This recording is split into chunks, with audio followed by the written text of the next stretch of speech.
House debates the abuse of the Parliament of South Africa Twitter account at Parliament of RSA for partisan ANC political purposes, and the media statements issued by the Speaker of the National Assembly, ostensibly in the name of our Parliament, when this House has neither discussed nor resolved on the subjects of such media statements and discusses measures to prevent this partisan abuse.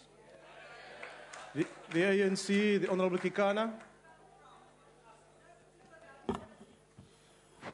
I hereby move on behalf of the ANC that the House debate in its next sitting the creation of more programs to create jobs for the unemployed, especially graduates. Thanks. The DA. Thank you, House Chairperson. I hereby move on behalf of the Democratic Alliance that at its next sitting, this House debates the ongoing abuse of taxpayers and ratepayers' money to fund costly appeals and court cases by officials and politicians to defend poor maladministration and gross incompetence. I so move. The IFP. Thank you, Mr. Chair. On behalf of the Inkatha Freedom Party, I shall move for the next sitting of this House that the House debate the current status quo of the South African legislation in the law arena and the steps that can be taken to further harmonise South African law, whether through amendments to existing domestic law or by being part to international convention law, and the great advantages of such harmonisation for the economic growth in South Africa. Are there any further notice of motion? The ANC. I move on behalf of ANC that in its next sitting on the debate, the importance of ICT in education and making teaching and learning more accessible, simpler, easier, and competitive with the rest of the world. I thank you. The DA. Thank you, House Chair. I hereby move on behalf of the Democratic Alliance that at its next sitting, this House debates the major challenges of the Public Service Commission in building and organizing inspirational, authoritative, innovative, and professional public service. I so move. The EFF. Thanks, Chairperson. I rise on behalf of the EFF that in its next sitting, the House debates ISCOM secrecy around the coal contracts with suppliers and its implication for Parliament's ability to hold executive accountable. The NFP. House Chairperson, I hereby move on behalf of the National Freedom Party that the House at its next sitting debates human trafficking, particularly that of young girls. The ANC. Thank you, Chair. I move on behalf of the ANC that in the next sitting, the House debate the challenges of the waiting list applications for the housing opportunities and the initiatives of a national database to overcome these challenges. I thank you. The DA. Thank you, House Chair. I hereby move on behalf of the Democratic Alliance that at its next sitting, this House debates President Zuma's uninspiring non-update on the State of the Nation address and how this shows that government is failing to turn the tide on a struggling economy. I so move. The EFF. Thank you, House Chair. I rise on behalf of the EFF that in its next sitting, the House debates the impact of union investment companies who invest with employers on the role of the unions and how it affects the representation of workers at a bargaining council. Thank you. The NFP. Thank you, Honourable Chairperson. On behalf of the National Freedom Party, I move that at the next sitting of this Honourable House, the members deliberate on the issue of the current outbreak of measles in the Katanga province of the Democratic Republic of Congo, which according to statistics released by the United Nations Office for the Coordination of Humanitarian Affairs, has killed 315 people and infected at least 20,000 others in the latest outbreak and the risk to other countries. Notes the epidemic is worsening and gaining ground, and measles is a highly contagious virus that can lead to deadly complications like diarrhea, dehydration, respiratory infection, and encephalitis. The World Health Organization warned last November that progress towards wiping out measles has stalled worldwide due to poor vaccine coverage. I so move. The DA. Hello. Honorable Balindlela, I pointed to the member at the back. I'll come back to you. Okay. Thank you, House Chair. I hereby move on behalf of the Democratic Alliance that at its next sitting, this House debates the critical state of affairs at the South African Post Office and the failure of the turnaround plan tabled before this House to deliver any tangible results. Thank you. The EFF member at the back. Thank you, Honourable House Chair. I rise on behalf of the Economic Freedom Fighters that in its next sitting the House debates the continuous marginalisation of black academics at institutions of higher education and learning, especially institutions previously preserved for whites only. The ANC. Thank you, Honourable House Chair. I hereby move on behalf of the African National Congress that in its next sitting, the House debates curbing the rampant vandalism and arson attacks on trains that destroy them and cost government millions of rands to be replaced. I so move. The Democratic Alliance. Ndiyabulela sihlalo wendlu Lewis Omthetho. Egameni le Democratic Alliance ndiphakamisa ukuthi kwinhlanganiso ezayo yendlu kuke kuxoxwe kakhulu ngale meko yamanzi angekhoyo kwiziphaluka ezininzi kulo lonke eli lizwe lethu nengxaki le meko eyibangayo kwimeko zokutya kwimeko zelindle nakwimeko zempilo. Ndiyabulela somne. The EFF. Thank you, Honourable Chair. I rise on behalf of the EFF that in its next sitting, the House debates the scourge of shack fires caused by inhuman and overpopulated informal settlement living conditions. The ANC. Thank you, Chairperson. I move on the behalf of the African National Congress that in its next sitting, the House debates tightening of fraud prevention plan so as to minimize chances of defrauding the Road Accident Fund. I so move. The EFF. Thank you, Chair. I rise on behalf of the EFF that in its next sitting, the House debates supervision of state-owned enterprises to ensure their activities are in line with the government development objectives and economic growth. I so move. Are there any further notice of motion? The EFF.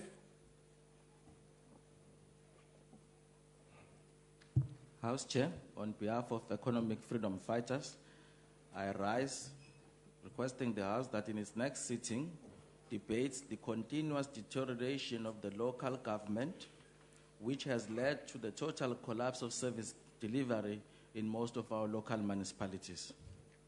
Are there any further notice of motion? Thank you. Honourable Dudley. Thank you, Chair.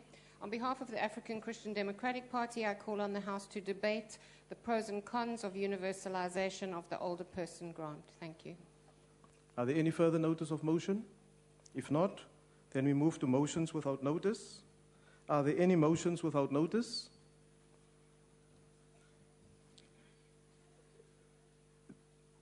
The EFF.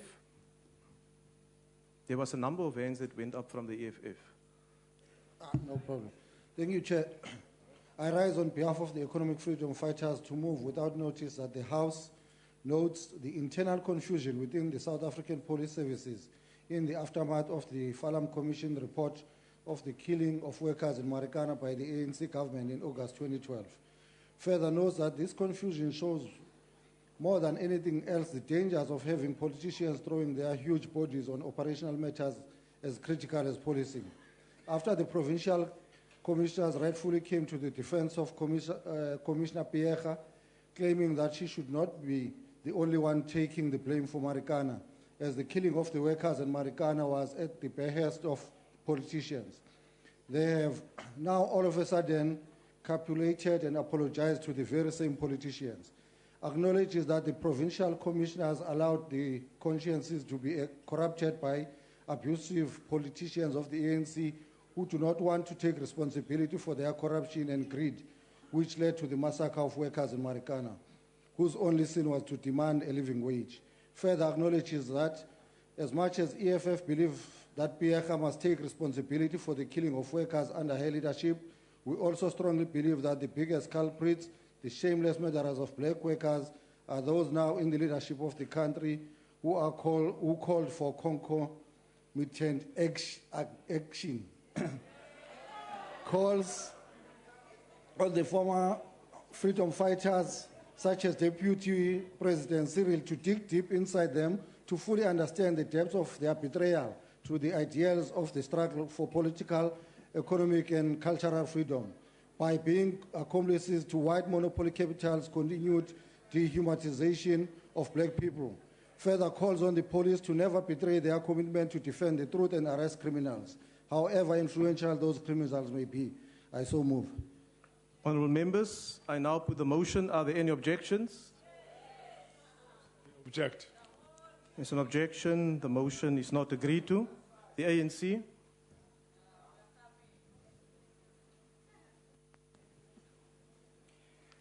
The African National Congress moves without notice that the House notes that 19 August is known as the World Humanitarian Day worldwide. Further notes that the day was designated by the General Assembly to coincide with the anniversary of the 2003 bombing of the United Nations headquarters in Baghdad, Iraq.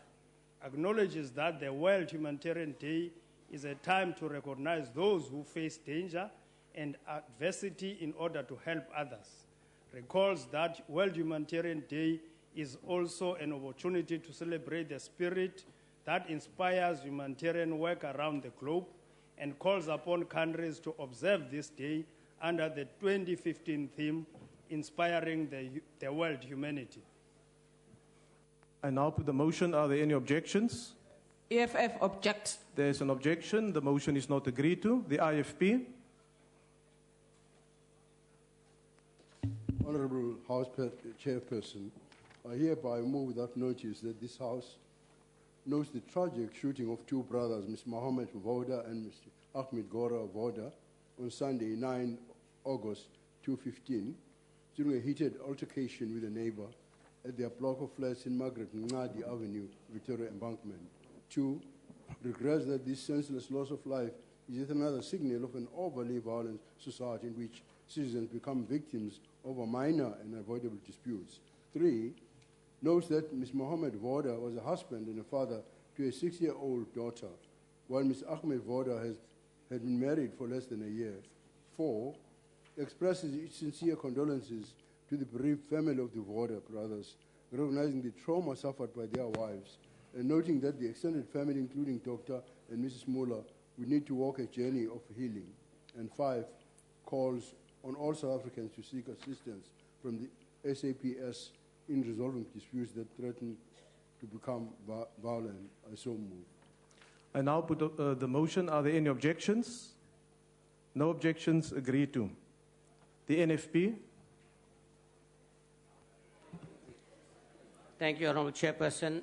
On behalf of the National Freedom, I move without notice that this Honourable House notes that 3 men were arrested in 3 separate incidents at the Golela border post on Thursday, the 11th of August 2015, whilst trying to bring drugs to the value of more than 800,000 rand into South Africa.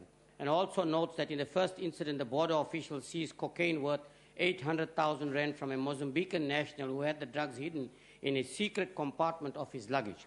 And further notes that in the second incident, the border officials arrested the driver of a tanker after he was found in possession of cannabis with an estimated street value of 5,500 rand. And finally notes that in the third incident, a Swazi national was arrested at the same border post as he attempted to bring in cannabis with an estimated street value of 8,100. Wherefore, we call upon this Honourable House to express its appreciation for the sterling job done by the Golela border post officials and South African police services, urge all border post personnel in the country to escalate the efforts to combat the scourge of drugs which are entering into our country and causing untold social misery and hardships amongst our people. I so move. I now put the motion. Are there any objections? We sympathize, but we object. There's an objection and the motion is not agreed to. The ANC.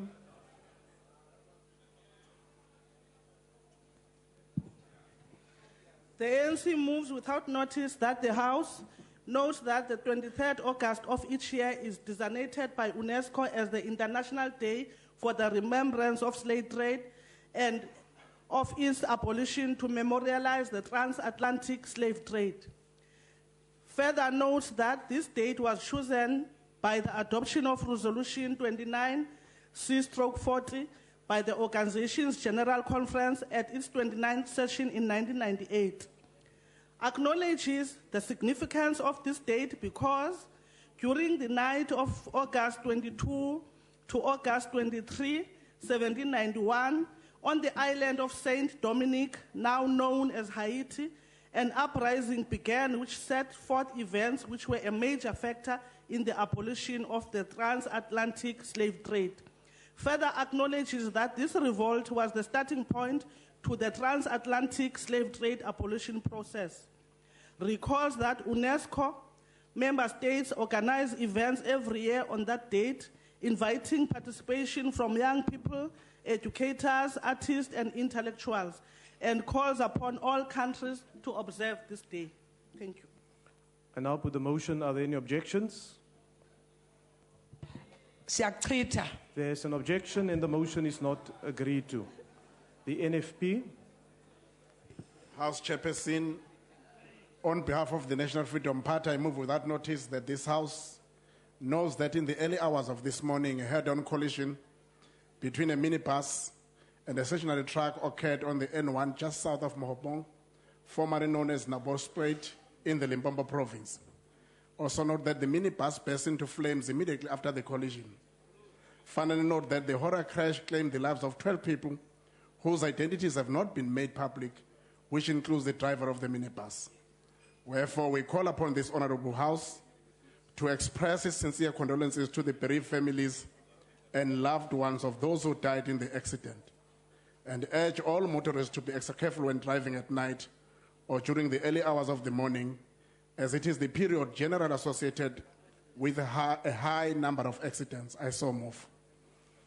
I now put the motion. Are there any objections? We send condolences to the families, but we object. There's an objection. The motion is not agreed to.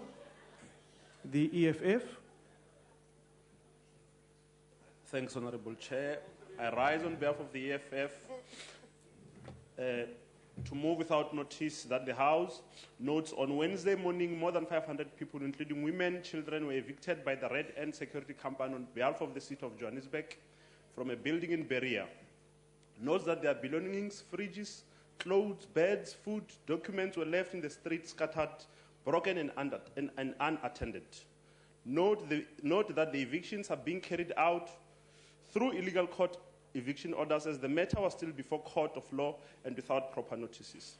Acknowledges that many who seek accommodation cannot live in the city closer to the place of work, cannot afford proper accommodation, having to deal with hostile economic conditions, escalating food prices, and escalating standard of living in general. Express shock and disgust by the way in which these evictions are being carried out. Condemn the city of Joburg for standing by to watch service providers manhandle women and children while carrying live ammunition, which is dangerous. Call the Department of Family Settlement to speed up housing provisions to restore dignity. I so move. I now put the motion. Are there any objections? No. Yes. We object, Chairperson. There's an objection and the motion is accordingly not agreed to. The IFP. I stand in anticipation. I hereby move without notice that the House recognizes World Elephant Day, which was commemorated on the 12th of August 2015. Further recognizes that the day is to spread awareness, share knowledge, and provide solutions for better care and management of both captive and wild elephants. Acknowledges that together with celebrating these gentle giants roaming the plains of Africa, it is also an important opportunity to reflect on the untenable situation regarding the rampant poaching threatening the population of Africa's elephants. Further acknowledges that the escalation of poaching due to the rising demands for ivory is a trending issue currently in as far as threats to Asian and African elephants go, and finally calls on government to implore the various stakeholders to effectively put in place demand reduction programs which go beyond the simplistic consumer awareness campaigns. I so move. I now put the motion. Are there any objections? The EFF objects. There's an objection and the motion is not agreed to. The ANC, the Democratic Alliance. Thank you, Chairperson. I hereby move, without notice, on behalf of the Democratic Alliance, that this House notes that eviction notices have been served this week on tenants of the Stables Flea Market and Newmarket Stables in Durban, and they've been given 30 days to vacate their premises. Also notes that the Stables is not only a popular city landmark at risk of disappearing, but scores of small businesses will now be closed down. Further notes that the DA have objected to this decision by the municipality and called for suitable premises to be provided to the tenants in order to provide long-term security for those micro-enterprises and reduce high unemployment in Durban. Acknowledges that despite the ANC government and mayor in particular making many pronouncements on the importance of growing small businesses in the city, the reality is that they act contrary to their own policies. Further acknowledges that just 2 weeks ago, ANC Secretary General Gwere Mantashe said, and I quote, "It is unpatriotic to shed jobs at this time."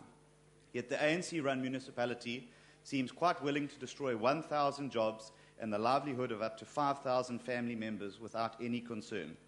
Expresses our concern that proper procedures were not followed in the issuing of vacation notices to the tenants, and finally calls on the community to work with the DA to fight tooth and nail against this unpatriotic local government to save these jobs. I hereby move. I now put the motion. Are there any objections? ANC objects. Chair. There's an objection and the motion is not agreed to. The NFP.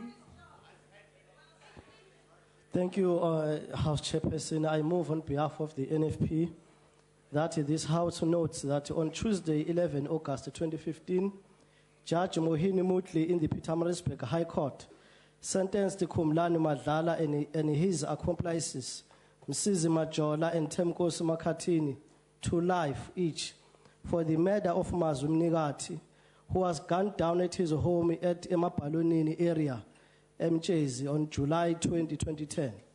Also notes that Madlala was given another life sentence for the murder of Patrick Duma, a businessman and taxi owner, who was shot dead after Madlala and his accomplices collided with his car and then opened fire on him as he sat trapped in his vehicle.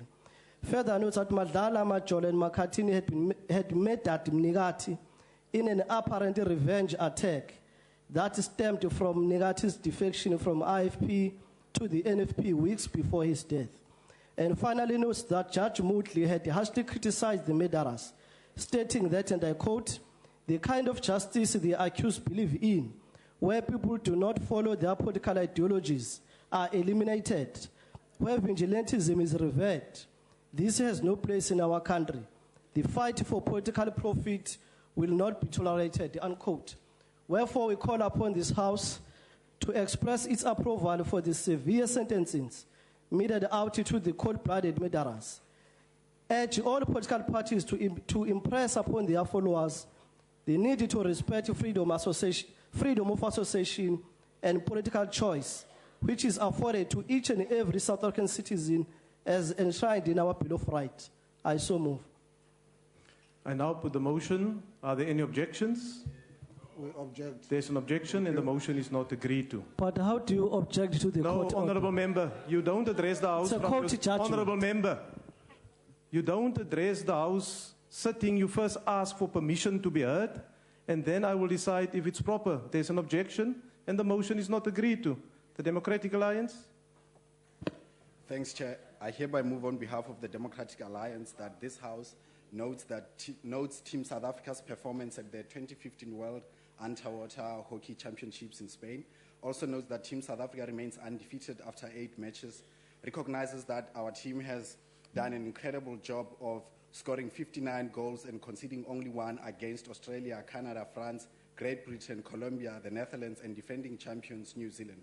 Wishes our team well as they continue with their march to glory and hope that they bring the trophy home. I so move. I now put the motion. Are there any objections? We're objecting. There's an objection and the motion is not agreed to.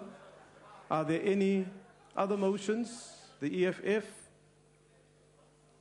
Thank you, House Chair.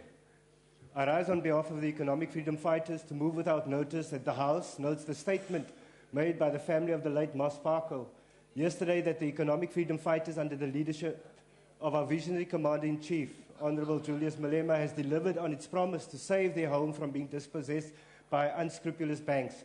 Further notes that the Commander-in-Chief of the EFF made this promise during our second anniversary celebration in Rustenburg, after being told that the family of Mosparko, the anti-corruption campaigner who was killed by his own ANC comrades for exposing their corrupt ways, was on the verge of being thrown into the streets for not being able to pay for their home. Acknowledges that the EFF, moved by their plight, promised to pay an initial 100,000 rand to the bank and arrange for monthly installments to keep the family in their home. The home of their father, who during his lifetime committed himself to the ANC, the very same ANC that killed him, and the very same ANC that turned its back on his family when the family needed them most.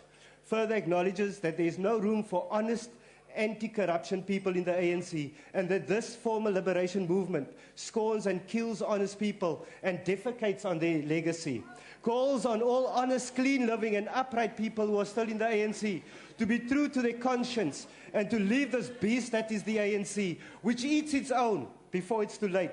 Congratulates the economic freedom fighters for being in touch with the needs of our people despite the political homes these people belong to. I so move. I now put the motion. Are there any objections? The National Freedom Party opposes any use of parliamentary constituency money. No, Thank honourable you. member, just make your objection. The motion is not agreed to. The motion is not agreed to. Is there another motion? On a point of order, Yes, honourable member. can that member object without saying that this usage of Order, honourable members. parliamentary constituency money? We don't have a problem with objections because we're objecting as well, but No, that's exactly why the does point. Yeah, you must object without saying such a thing. Thank you. Extremely, can you please ask him to Order, honourable members. Honourable Shavambu, that is why we expect parties simply to object and not to narrate why they're objecting and all Yeah, those but things. it's irresponsible statements which is making. No, I dealt with the matter and I really appeal to all members. If you object to a motion without notice, it's not your chance to make a speech. The IFP. Thank you very much, House Chairperson. I hereby move without notice that this House notes that the South African gender pay gap is estimated to be on average between 15 and 17%. Further notes that women continue to earn less than their male counterparts despite the enactment of legislation to promote gender equality. Acknowledges that women's skills are still undervalued and therefore directly affect their worth and income skills. Further acknowledges that if this gender pay gap is not addressed as a matter of urgency, we will never achieve gender equality in our lifetime. And finally, calls on all South Africans, including leaders in both the private and public sector, to ensure that we do everything during this Women's Month and beyond to ensure that women's rights are upheld and honoured. And now put the motion. Are there any objections? No objections agreed to. Are there any further motion without notice? The EFF? Thank you, House Chair. I rise on behalf of the Economic Freedom Fighters to move without notice that the House notes the recent developments regarding wage negotiations between the workers and the gold mining sector, in which the mining sector continues to demonstrate heightened level of ignorance by refusing the immediate demand of 12,500 entry wage for mine workers. Further note that, as usual, the representatives of capital under the guise of the National Union of Mine Workers accepted the insulting offer.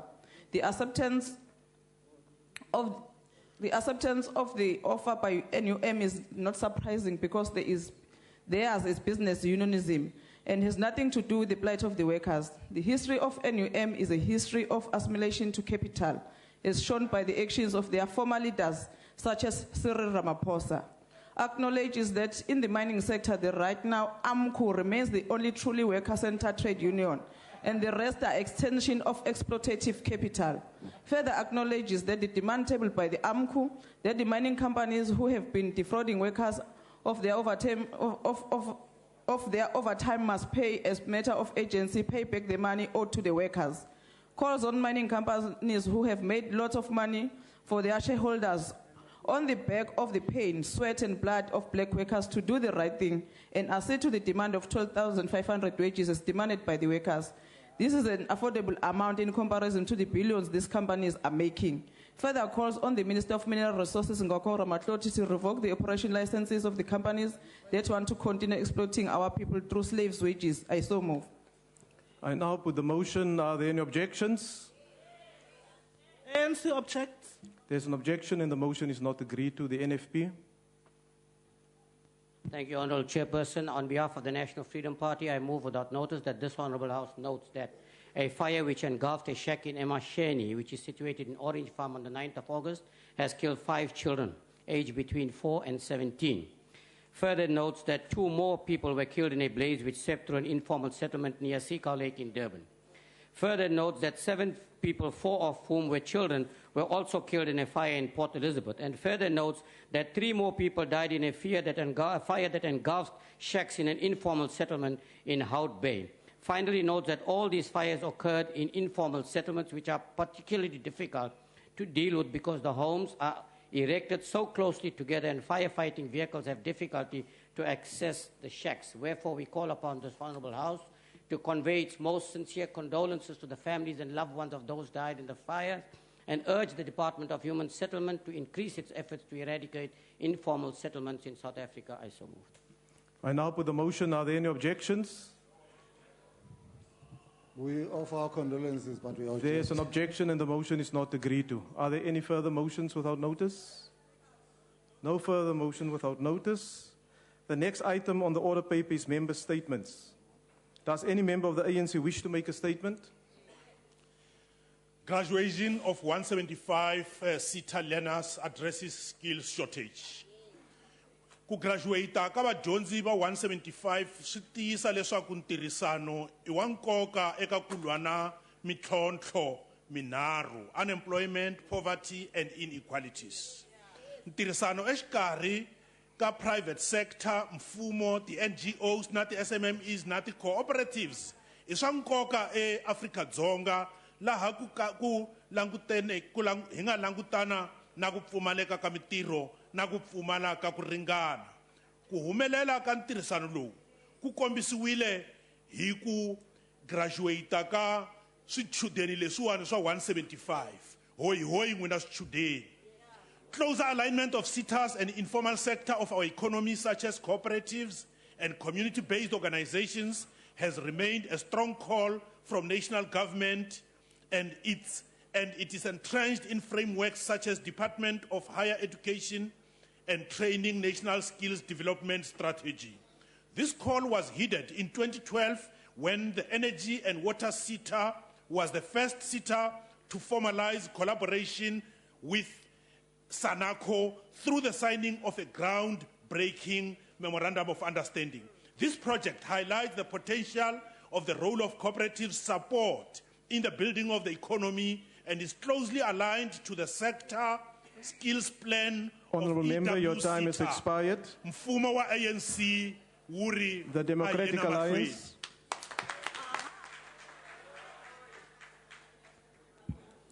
Thank you, Chair.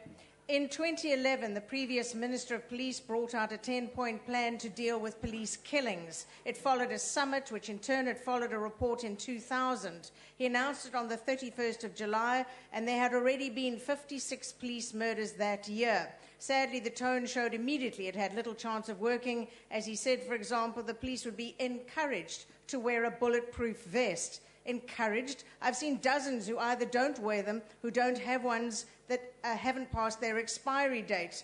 The Civilian Secretariat were tasked with meeting various research agencies and academics to explore the issue further, but sadly, as with so much policy development in the SAPS, this initiative simply faded away. And today we sit here in the knowledge that in just the last 2 weeks, 7 families are in an agony of mourning as their beloved sons and husbands have been slaughtered by the criminals who hunt in packs up and down our streets in our villages, towns and cities.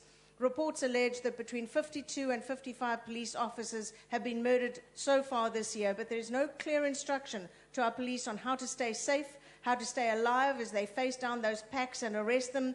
They are under-resourced, under-trained, and figuratively and literally facing an AK with a handgun and chasing a Merc with a polo with 200,000 on the clock. What we need is action, but instead the only movement we're seeing in these dying moments of the current NPC's career is a flurry of PR as provincial commissioners are forced to focus on her future and not on the safety of our Member, police your and time has citizens. expired. What hope is there that will come from this The chamber, EFF? from the minister today? The EFF? The EFF is concerned by the indecisiveness and lack of political will by the Minister of Mineral Resources to take the mining rights holders to task for failing to meet the mining charter, even after undisputed outcome of the 2015 assessment shows dismissal performance against targets. The assessment shows that only 20% of the mining rights holders met their ownership transformation targets. Even those that met the target, majority of these shareholders find themselves entangled in loans that acquire these shares, loans that they are likely to be paid for many years to come before they can see any dividend. The report also found that the mine workers are the most excluded category of identifiable beneficiaries on the mining sector. More than 55% of the mining rights have failed to convert the hostels into family units. Only 39% of the mining rights holders barely met the 40% of their procurement spent on capital goods with PE entities. 60% of the mining companies will go to untransformed businesses, despite local emerging black suppliers knocking at their doors every day. The report shows that only one company has met all the elements of the mining charter out of 375 mining companies. The mining charter identified the challenges to streamline and expedite attainment of transformation. This was in 2002. Today, almost 15 years later, the conditions in the mining sectors have remained unchanged. In some instances... Honourable Member, your time has now expired. The ANC. Thank you, House Chair. The ANC congratulates the ANC Women's League for holding a successful conference which was held from the 5th to the 8th August 2015. The ANC Women's League held its 12th national conference in Irene in Pretoria, which was attended by 3,000 delegates. We also congratulate the newly elected National Executive Committee of the Women's League, and we welcome the progressive resolutions and policies adopted by the conference. We are confident that the new leadership of the Women's League, led by its new president, Comrade Batabile Dlamini, will continue to champion and advocate the women's rights and lift them to high levels, and of importance is the unity of women in all the levels of society. We are certain that Comrade Batabile Dlamini and her team will further prioritize the radical transformation of women's socio-economic rights and will continue to fight for the struggle for the total emancipation of women from the long history of patriarchy, poverty, gender-based violence, discrimination in the workplace, and all the challenges that are facing young women. The ANC wishes the new leadership well as they grapple with important issues of reviving the organization, mobilizing the membership, and championing the rights and dignity of women. I thank you. The IFP. Thank you very much, House Chair. The death of Gonondo Keswa of Mpilisweni in Togoza, Elena at Swarohang Primary School, who was electrocuted to death by illegal connections this past weekend, is very tragic. Keswa's death follows many fatal incidences that had occurred in the informal settlements around the country over the years. And the victims of illegal electricity connections are mostly the children. As the IFP, we call on government not to turn a blind eye on this illegal connection. Government must make its business to ensure that there are no electricity cables lying in the streets because they are posing a huge danger to the community. Informal settlements are unsafe and must be replaced with formal settlement housing urgently, failing which we are going to see more lives being lost. Thank you. The Freedom Front Plus.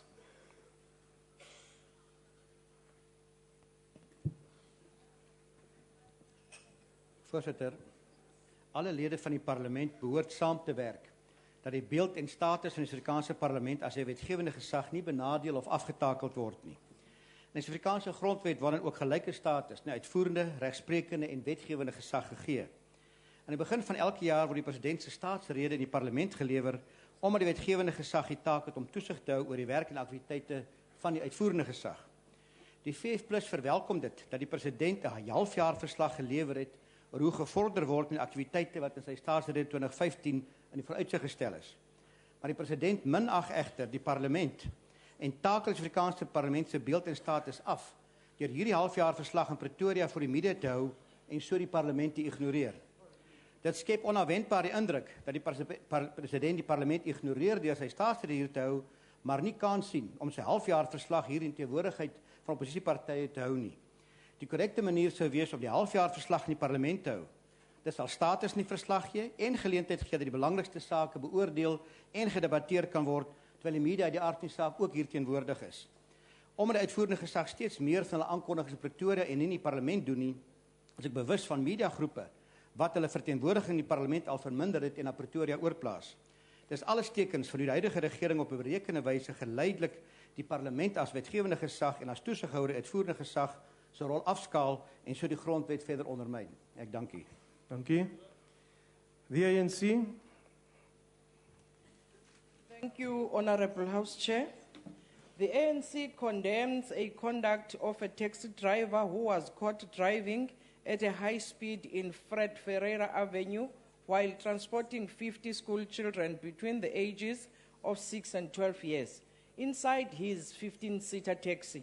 According to the police, the driver was arrested on the spot and will face charges ranging from reckless and negligent driving as well as overloading of a vehicle. He is expected to appear in the Hangi Magistrate Court today. ANC has been working hard in addressing the issue of inadequate scholar transport in the country. The transport budget has been doubled in many provinces in order to address this challenge. It is for this reason that we condemn the action of this taxi driver who put the lives of innocent children at risk. This has become a trend amongst many taxi drivers and operators, companies that are contracted to shuttle school children. And we want to warn anybody who is involved in this irresponsible action.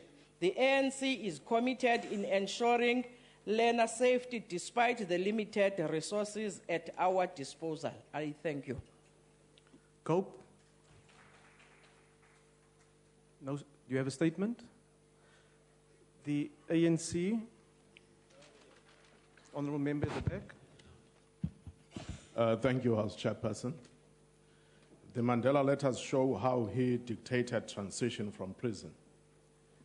A slew of discovered letters written by the former state president Mandela while in prison show how he dictated the pace of South Africa's transition from behind bars. The letters which the researchers at the Nelson Mandela Foundation came across most recently show that it was Madiba who forced the then President F.W. de Klerk's hand to free not only his former Rivonia trialists in 1989, but also the release of Jeff Masimola, who was a member of the PAC, imprisoned in 1963.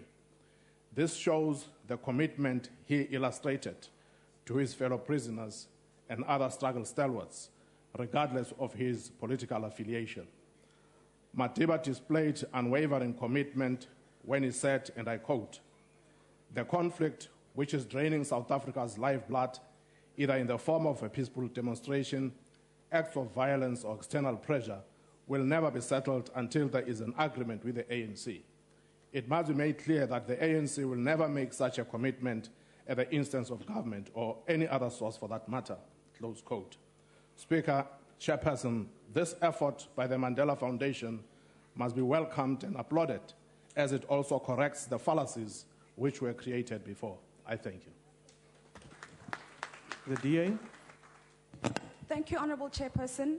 Today, the DS caucus in Parliament is wearing black armbands to commemorate and mourn those who died during the Marikana massacre.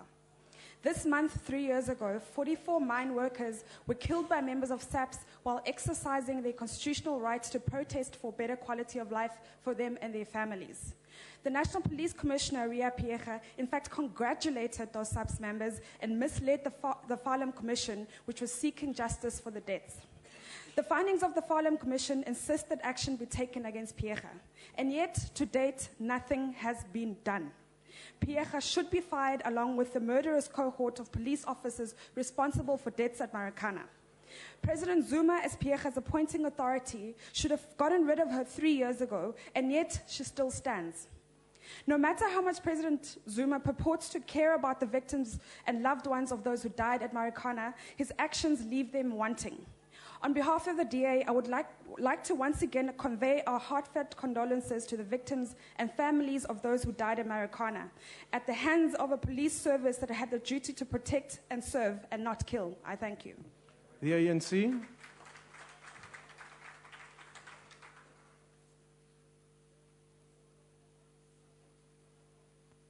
Thank you, Chair. The ANC feels exhilarated by the apology of Mr. Steve Motale, the editor of the Citizen newspaper, who has revealed in an open letter published in his newspaper that he was part of a sinister agenda to vilify the President of the ANC and the Republic of South Africa, President Zuma. Mr. Motale is admitted to having been party of an unfair reporting on the President of the ANC and the country, along with many of his media colleagues.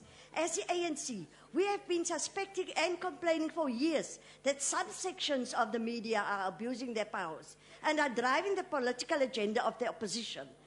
This is disguised as investigative journalism on the affairs of the ANC as a ruling party and its president. However, whenever we try to make this point as the ANC, we are accused of paranoia and being anti-press freedom and anti-freedom of speech.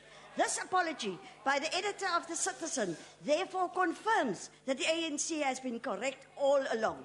We renew our call for an end to gutter and unethical journalism by some sections of the printed media, which we have long identified in the run-up to our 25th National Conference in Polokwane, when we noticed blatant departures from professional standards expected by media institutions. This type of journalism has no place in our society, as it only gives the respected profession a bad name. Nevertheless, the ANC will not deviate from ensuring an atmosphere of a vibrant, diverse, and free media in South Africa. However, we will continue to appreciate the role played by the media fraternity. Honourable Member, your time has now expired. The AIC. Thank you, Honourable Chairperson. Let me draw the attention of this House to the plight of the people of Pora Park. These people seem to have been neglected. Let us not forget that most of the people in this area contributed a lot to the freedom of this country. The councillors of what... Order, honourable members, there's too much noise in the House. I can hardly hear the member. The councillors of what... Continue, honourable member. Continue. The councillors of Ward 57 and 58 have got an attendance of applying the divide and rule approach when delivering services to the people of that area. The streets are very dirty, stinky, and there are no dustbins at all. One of the committee members, Comrade Jacob, is living in a house with falling electricity cables, and this has been reported to the ward councillor, but there was no response at all.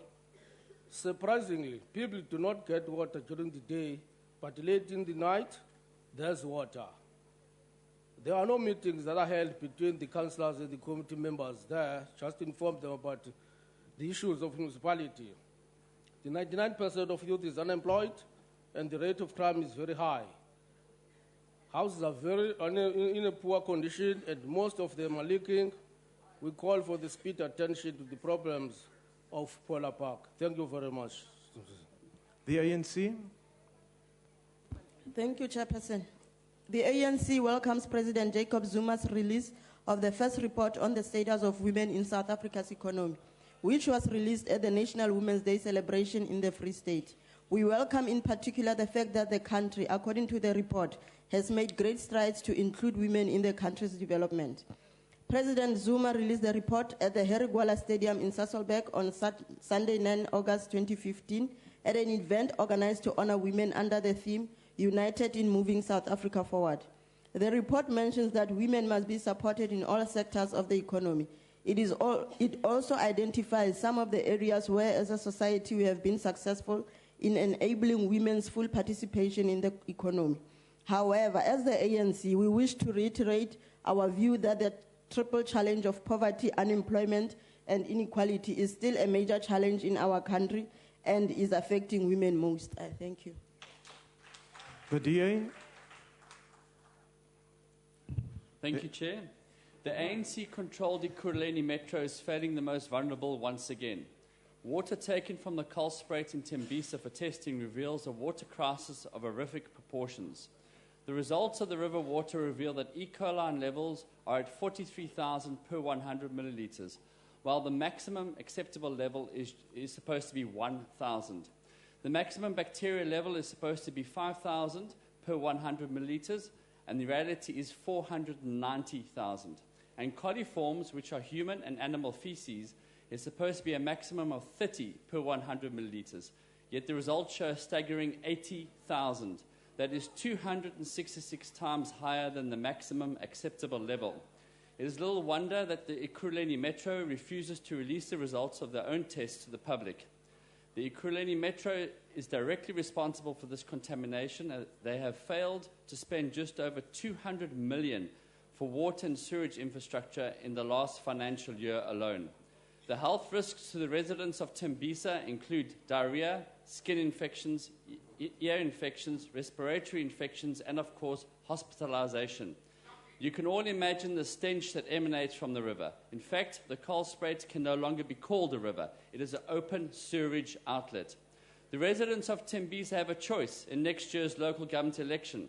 They can vote ANC for more of the same insulting service delivery, or they can change the DA for service delivery for all. Thank you.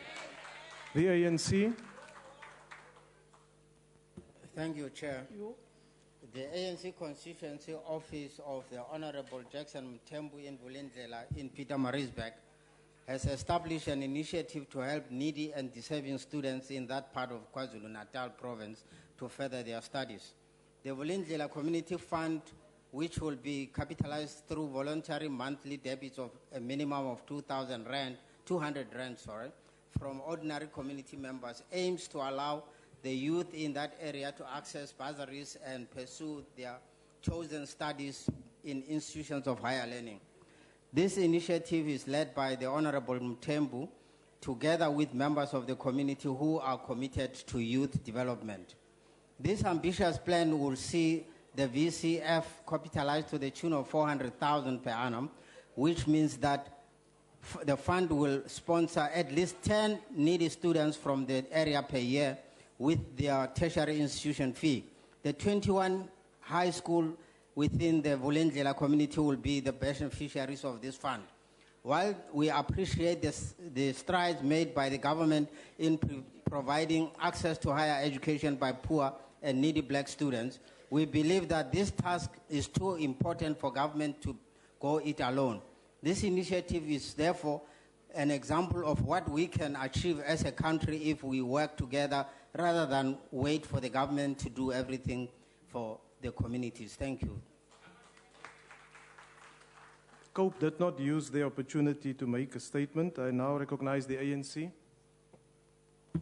Thank you, Chair. The ANC is pleased with government progress reports on the implementation of the commitment announced during State of the Nation address at the beginning of this year. The report on the 9-point plan released by President Jacob Zuma on Tuesday currently paints an encouraging picture of administration at work. The ANC is indeed on course to deliver on its electoral commitment and the goals of ambitious national development plan. The report by the President shows that the various interventions program introduced by the government to stimulate crucial sectors of the economy are yield the desired results. Government's interventions aimed at arresting the decline of the clothing and textile sector has resulted in the retention of 68,000 jobs in the sector. By the end of March this year, a total of 3.7 billion in support of the private sector has been approved since the inception of the Clothing and Textile Competitive Program in 2010. Similar programs are also being successfully implemented in the automotive, energy, public transport, and financial services sectors, with private sector companies also coming on board.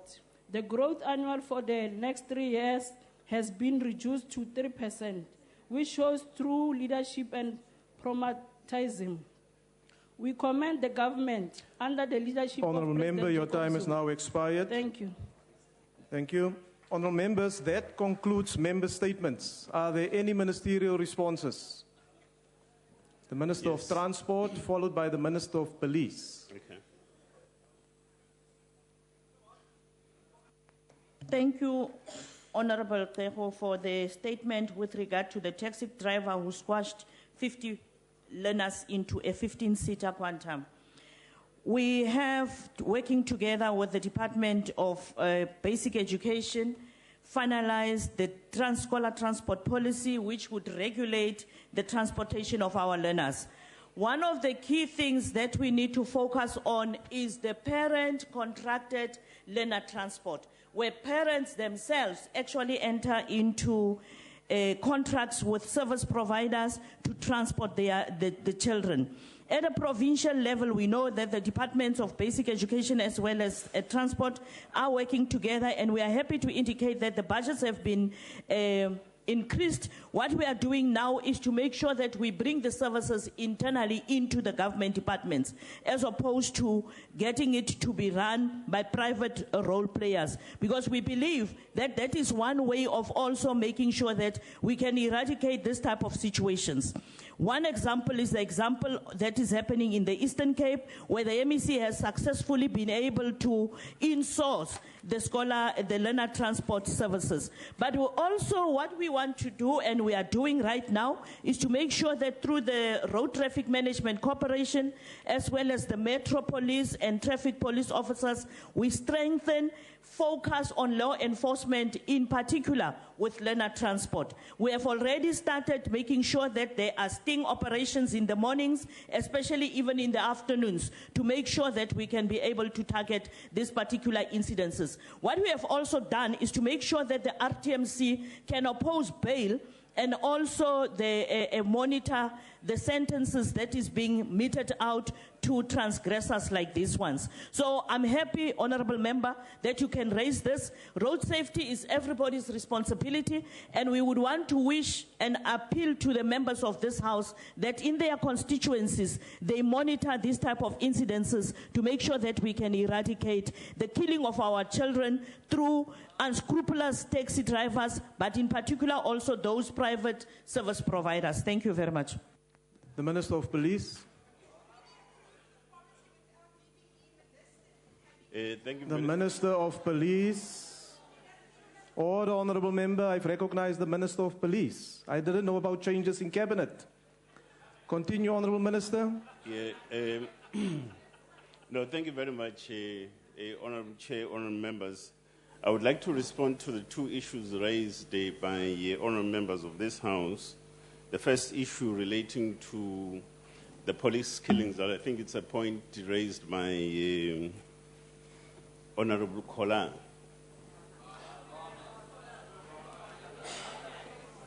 Oh, I'm sorry. Continue, Honourable Minister. Now, the point though is that I think the valid aspect of the point that is being raised by Honourable Kola is. I'm sorry, Chair. Order, Honourable Members. My understanding is that the last time I interacted with Ms. Kola, she told me that she had dropped off the Banat part of her name. So now she's a Kola. So that's all. I'm trying to be relevant in this particular instance. So if she's a Banat, I will gladly also abide with that. So. Correctly so. Chair, in all honesty, Minister, if you drop Yecha, I'll drop the Barnard. Okay. Honourable Minister, just get on with it, please. I think this is a discussion you can have outside of the chamber. Okay, thank you very much. Order, honourable members. Thank you very much. No, the point that Honourable Kola Bernard raises is a valid one. In fact, all of us, what we should be doing is to be absolutely united against and take, a position that we should encourage our society to revolt against the question of police killings, for an example, and we should actually take that kind of posture and position in our society. And now, all of ourselves here, with regards to leadership responsibility, we should actually lead when it comes to that particular issue. The worst mistake we can ever commit is to think that police killings is a matter that belongs to the police to sort out. It's essentially a societal matter. It's a matter that effectively is reflective of the state of underdevelopment in our society. Because if we can't respect the police, the only institution and entity that we have that society uses for issues of peace and stability and for its own existence, for an example, then we have a serious problem. So I would think that indeed we should take quite a firm stance in condemning and mobilize our people against the question of police killings. Now, the second point raised by Honourable Van Damme around the question of the Marikana incidents. Now, just 2 points on that one. The first one, we would also be committing a mistake if we do not recognize the fact that the existence of the Marikana Commission itself to deal with these particular matters is about accountability and is about consequence management. Now, in the history of this country... Honourable Minister, you must wrap up now, please. Okay. In the history of this country, they killed our people in all sorts of different manner, for an example. And there was never accountability, and nobody was ever taken to task about such issues. So I think it's very important, but also to us as the South African Police Service, Honourable Chair, it offers an excellent opportunity, an excellent platform to actually transform the South African Police Service. And that's how we view most of the recommendations that have been put forward by the Marikana Commission. Thank you, Honourable Minister. Are there any further ministerial responses? The Honourable Deputy Minister. Thank you, Honourable Chair. Ansungule kukensa Mama Maluleka kuba appreciate a progress report laying a President. Indeed, the 3.7 billion that has been put in the clothing and textile and other industries like automotive industries have assisted us to sustain jobs and industries in South Africa since the 2009 economic crisis. And also that besides that, it has also contributed in the 2 million jobs increase that we have had since 2010 up to today, of which 1.4 is on a formal sector. It didn't only just contribute in these two areas, it also increased efficiencies within the automotive industry and also within the clothing and textile. And to allow us to move forward and make sure that these areas like your clothing and textile is sustained, we must encourage South Africans to buy South African clothes to ensure that those industries are continue to be like that.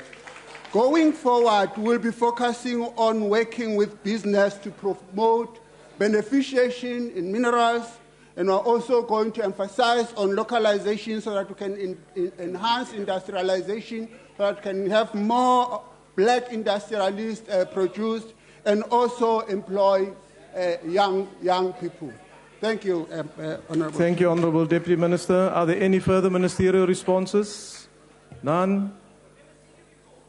Order, Honourable Members. The Secretary will read the first order of the day. Consideration of report of Portfolio Committee on Home Affairs on Refugees Amendment Bill. I now recognize the Honourable the Chief Whip of the Majority Party. Honourable House Chair, I move that the report from the Portfolio Committee of Home Affairs on Refugees be agreed to. The motion is that the report be adopted. Are there any objections? No objections. Agreed to. The Secretary will read the second order of the day. Second reading debate, Refugees Amendment Bill. I now recognize the Chairperson of the Committee, the Honourable Mashile, who will address the House on the bill.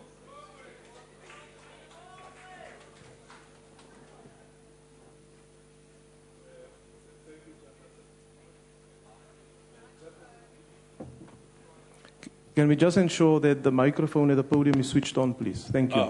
It's on.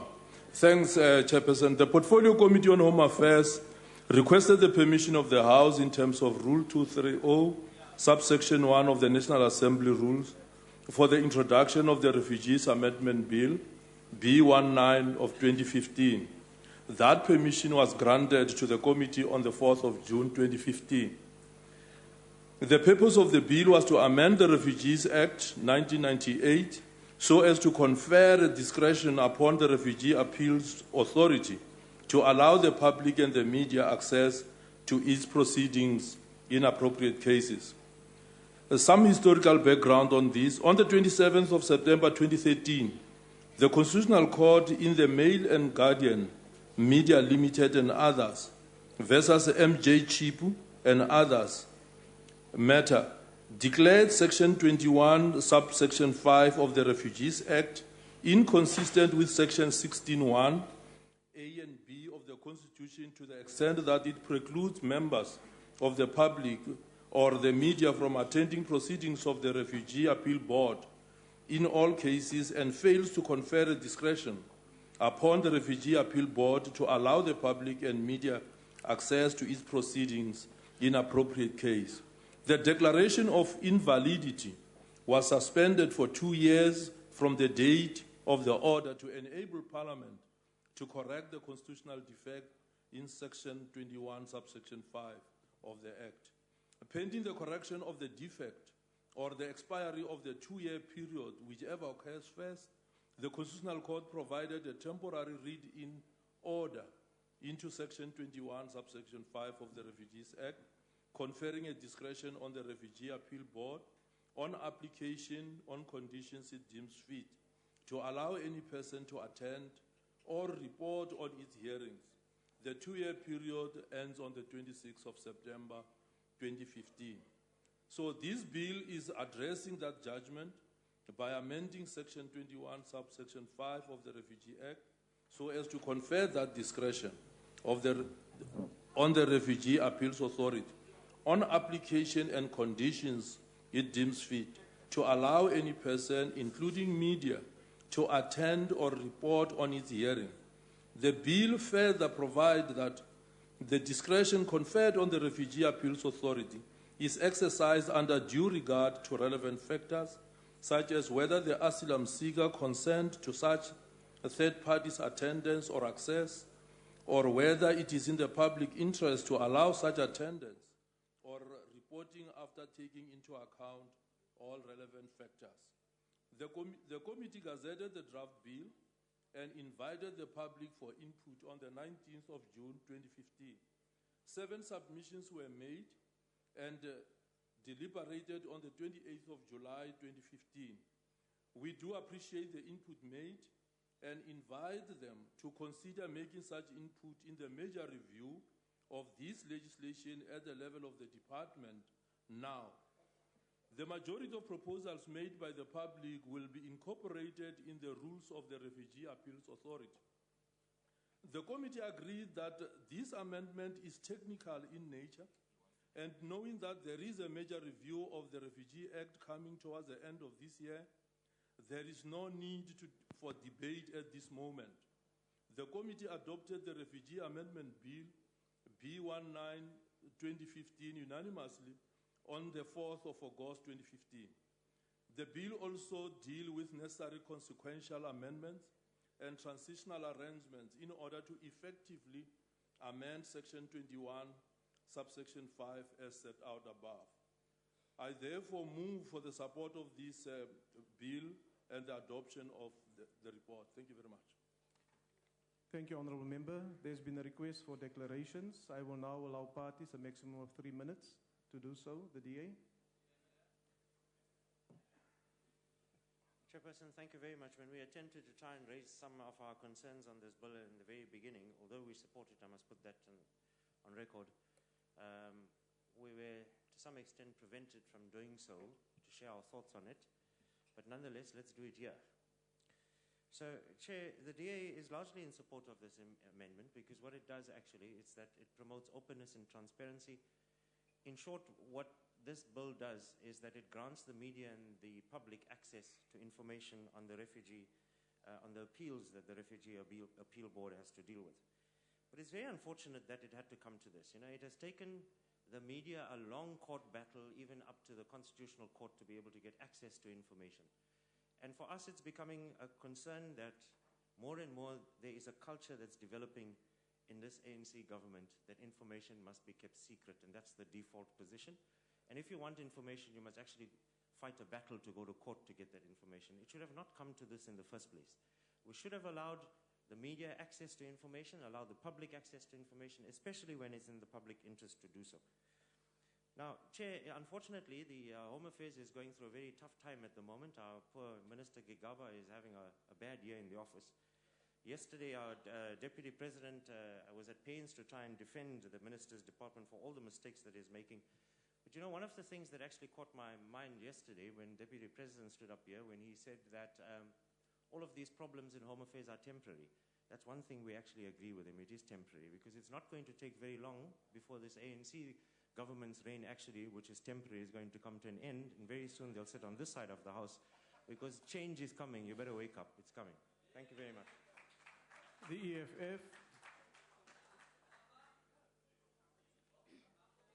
Thank you, House Chair. The EFF is an African economic emancipation. Order, honourable members. Continue, honourable member. The EFF is an African economic emancipation movement concerned with the plight of African people in this country and elsewhere, although we accept the Home Affairs Portfolio Committee report on this refugee bill's amendment. The amendment bill, which is as a result of a Constitutional Court ruling, is meant to allow members of the public and the media to the Refugee Appeals Authority to its proceedings on matters relating to asylum seekers' application for refugee status in the country. The bill purports to be easing the processes of asylum seekers' appeal and refugees' applications to maintain their status in the country, as it will fast-track both processes. However, it came about as a result of a Constitutional Court ruling, forcing Parliament to amend Section 25 of the Refugees Act that prevented the media and the public from assessing proceedings of the Refugees Appeals Authority. This speaks about the gross ineptitude of the ANC in developing legislation that is constitutionally sound. The ruling party does not have the necessary intellectual capacity to develop laws that are sound, forcing the court to intervene on a regular basis. Apart from the incompetence of the ANC, we accept this committee report. I thank you. The IFP.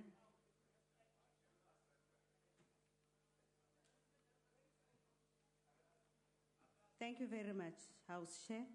Whilst it is commendable that this bill does take positive steps towards alleviating administrative backlogs in respect of asylum seeker appeals and refugee applications, we are still concerned that certain loopholes in the Act need to be tightened in order to ensure that refugee status in South Africa is not exploited by undesirable. We have seen numerous instances of such undesirable persons hiding behind refugee status when in fact they were not refugees at all, but rather criminals or terrorists plying their trade and taking shelter in South Africa.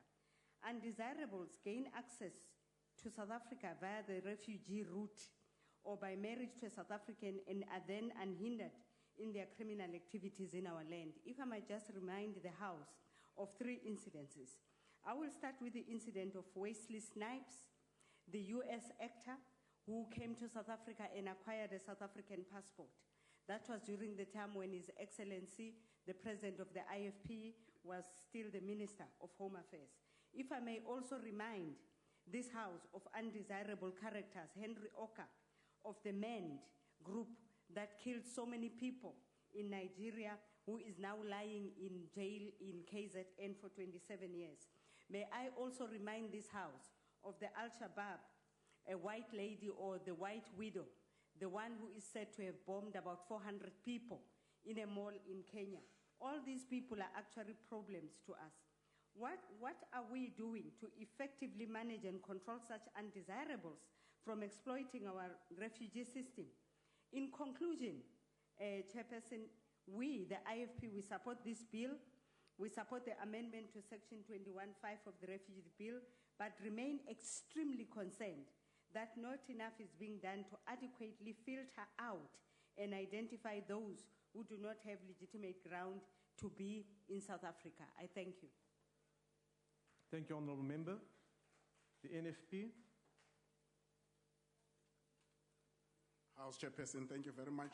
The National Freedom Party welcomes the Refugees Amendment Bill, which seeks to amend the Refugees Act of 1998 so as to confer a discretion upon the Refugee Appeals Authority to allow the public and the media access to proceedings in appropriate cases and to provide for matters connected therewith. The NFP is mindful of the outcome of the Constitutional Court judgment in Mail and Guardian Media Limited and others versus MJ Chip and others, where in a unanimous judgment written by Zondo J, the Constitutional Court held that the limitation of the right of the freedom of expression is unreasonable, unjustifiable, and accordingly invalid. Honorable Chairperson, the right of the freedom of expression, which includes the right to information, coupled with the cornerstone values of transparency and openness in governance, shall enshrine our Constitution, was upheld by the Constitutional Court in its judgment, and is a fine example of how the separation of powers operate to the benefit of our country and our people. The amendment before us today may well be viewed as a technical adjustment, as it is done to give effect to a directive by the Constitutional Court. The NFP is hoping that the same principles of openness and public interest will prevail when a new refugee bill, which will be a comprehensive review of all refugee legislation in the country, is eventually finalized. In conclusion, Honorable Chairperson, the NFP supports the Refugee Amendment Bill. The ANC.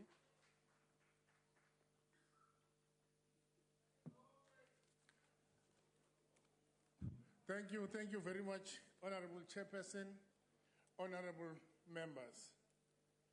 Firstly, I think it is important to clarify that this is a gap measure. It is an interim measure to a comprehensive process that has already started in amending the Refugee Act. So we said that let us make sure that we continue having the bill in line with the Constitution and to provide for certainty. The ANC decided that we should use exactly the words of the judge in amending the bill, the act. And therefore this bill, for purposes of certainty, let me repeat, makes use of all the words of the judge. Secondly, with the process having started, the ANC is prepared to take any and every view into consideration to make migration better for all South Africans. Given the fact that South Africa has experienced a lot of problems with migration and with people claiming that they were refugees. Some of these people are genuine refugees, and we say they should be treated fairly and in line with all human rights that we enjoy. But having said that, over the years we have discovered that some of the refugees are not genuine refugees. Some of them may be involved in criminal syndicates that may be African, that may be global, that may be European, and that experience informs us then to be careful given our human rights architecture and be comprehensive in addressing the problems that we have experienced. In the committee, all parties have agreed. Honourable Member, your time is now expired. We thank you very much, Honourable Chairperson. Thank you. The ACDP. Thank you, Honourable Chair. The ACDP supports this bill, which will allow the Refugees Appeal Board the discretion to allow media and public access to hearings. This will increase transparency on a matter which is of significant public importance and interest. Thank you. Thank you, Honourable Member. Are there any further declarations? No further declarations? Are there any objections to the bill being read a second time? No objections. Agreed to. The Secretary will read the bill a second time. Refugees Amendment Bill. The bill will be sent to the National Council of Provinces for concurrence. The Secretary will read the third order of the day. Second reading debate, Medicines and Related Substances Amendment Bill.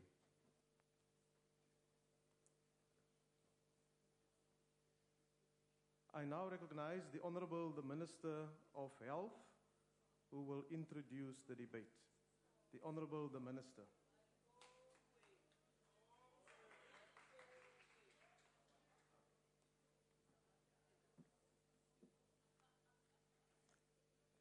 Honourable Chairperson, my colleagues, ministers and deputy ministers, Honourable Chairperson of the Portfolio Committee, Honourable members of the House, distinguished guests, ladies and gentlemen, let me start by acknowledging the presence in this House of the Chairperson of the Medicine Control Council, Professor Helen Rees, and the Acting Registrar, Dr. Joey Hose. It is indeed my pleasure to speak on a subject that relates to the improving the healthcare system of South Africa for the people of South Africa by strengthening the Medicines Regulatory Authority of South Africa, the Medicine Control Council. It is the role of National Medicine Regulatory Authority to guarantee the quality, safety, and efficacy of medicines made available to the public. When looking at the medicines people use, it is evident that these products are becoming increasingly global commodities, which comes with particular problems. The clinical trials supporting these products, the manufacturing of key components, and the final assembly of these products occur all over the world, sometimes in countries with long histories of competent safety and manufacturing quality regulatory oversight, but at other times in countries with no such a history. Therefore, if we all agree that medicines are crucial to the effective delivery of healthcare services to the public, we must then agree that we need an efficient, effective, and competent medicine regulatory authority. This brings me to the establishment of a new medicine regulatory authority in South Africa, a vision that has been on the table for a few years. The current Medicine Control Council, or MCC, which engages 24 members, approximately 110 part-time evaluators, and 180 technical and administrative support staff, the latter being based in the National Department of Health, has outgrown its business model over the past years. The current structure is therefore insufficient to manage the workload of reviewing and considering the ever-increasing numbers of medicine applications which is submitted to the MCC at a rate of between 1,200 to 1,600 applications per annum. In addition, medical devices and in vitro diagnostic devices are among the products that are not being regulated in South Africa. A new South African Health Products Regulatory Authority, or SAPRA, is planned to be established by Bill 6B of 2014, which will replace the current National Medicines Regulatory Authority, the MCC, and will have a mandate to manage the registration, regulation, and control of not only medicines, complementary medicines, and clinical trials, but also of active pharmaceutical ingredients, medical devices, and in vitro diagnostic devices. The decision to establish the South African Health Products Regulatory Authority, or SAPRA, as an organ of state within the public administration, but outside the public service, to regulate medicines and medical devices, was taken late in 2007 and resulted in the Medicines and Related Substances Act 1965, Act number 101 of 1965, or the Principal Act, being amended by the Medicines Amendment Act of 2008, or Act number 72 of 2008, the Amendment Act. The said amendment was signed into law by the then President Kgalema Motlanthe in 2009, but was never implemented as more work needed to be done for the harmonious transition to a newer regulatory authority with an extended mandate. The Medicines and Related Substances Amendment Bill, Bill number 6B of 2014, seeks to amend this legislation so as to define certain expressions to provide for the objects and functions of the new authority, which will operate through a board, to provide for the composition, appointment of chairperson, vice chairperson, and members, meetings and committees of the board of the authority, and to effect certain technical corrections to the Act. Ladies and gentlemen, I am hereby presenting in front of this House the intention to establish South African Health Products Regulatory Authority, which will be much bigger, much more efficient, much more competent, much more effective than the present regulatory authority, but which will also regulate things that were never regulated before. I thank you. Thank you, Honourable Minister. Before I call the next speaker, let me also recognize in the gallery there's a number of young people who have joined us this afternoon, including a group from the Stellenbosch University Student Parliament. Welcome to Parliament, and we hope you will find the deliberations uplifting and interesting.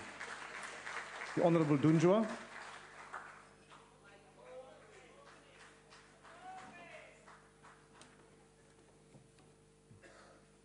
Thank you, Honourable House Chair, to the Minister of Health and other ministers and deputy ministers, members of Parliament, and our guests. It is with pleasure, as the chairperson of the Portfolio Committee on Health, to stand here and then bear testimony that in the amendment of the Medicine and Related Substance Bill, we did follow all the procedures as per the rules. We met as the Portfolio Committee. We conducted public hearings. There were deliberations. House Chair, I'm not going to go into the dates. And the bill was adopted on the 5th of August in 2015. And the reason that we did that, in fact, we did that in the presence of the legal advisors and the state law advisors who supported the processes of the bill. And the reason that we did that is because we wanted everybody ukuthi abe yinxalenye yokumamela nokuvumelana nokuqonda into yokuba kutheni le nto kubalulekile into kokuba kube khona izihlomelo ezenziwayo kumqulu wolawulo. It is important, Honourable House Chair and Honourable Members, to understand that the reason that it is important to have a board that will oversee the work of SAPRA, it is precisely because we want to ensure that the process of regulation of the regulatory processes by the board, which is going to oversee this committee, is going to be short, not really short, but it is going to not be delayed as it used to be delayed. And the reason for that is precisely because the current members of the MCC were not really focusing on the work that they were supposed to do because they had other work that they were doing. And the case in point is that some of them were professors in universities, and that this work of ensuring that medicine devices and medicine is regulated in the country was not of their priority.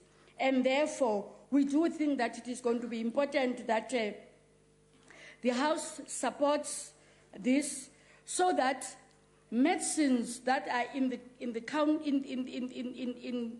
the stores, medicines that are in the counters of our countries, are medicines that are regulated so that people are not taking medicines that are going to be of danger. And in addition, honorable members, it is our understanding that as the committee, we came here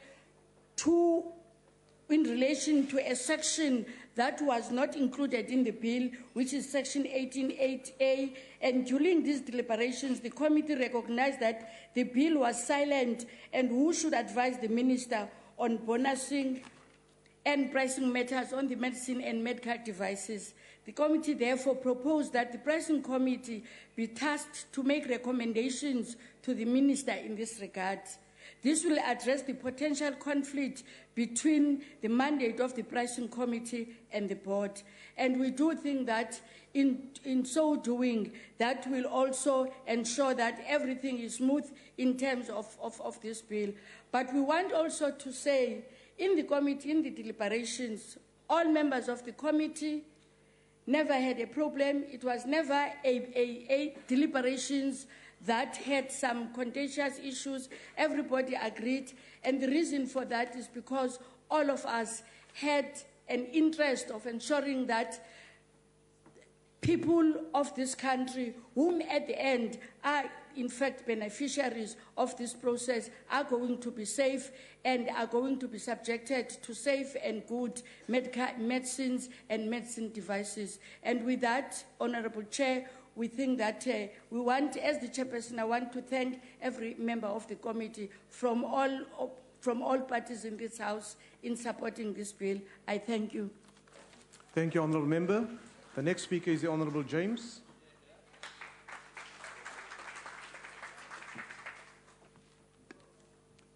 House Chairperson, honourable members, this bill's aim is to build an entity that will regulate the safety, the efficacy and quality of medicines. The South African Health Products Regulatory Authority, or SAPRA, will ensure that only products meeting the above-mentioned criteria can be registered and sold. In other words, if a product does not contain the exact ingredients in the dosages that it claims that it does, it is not a quality product.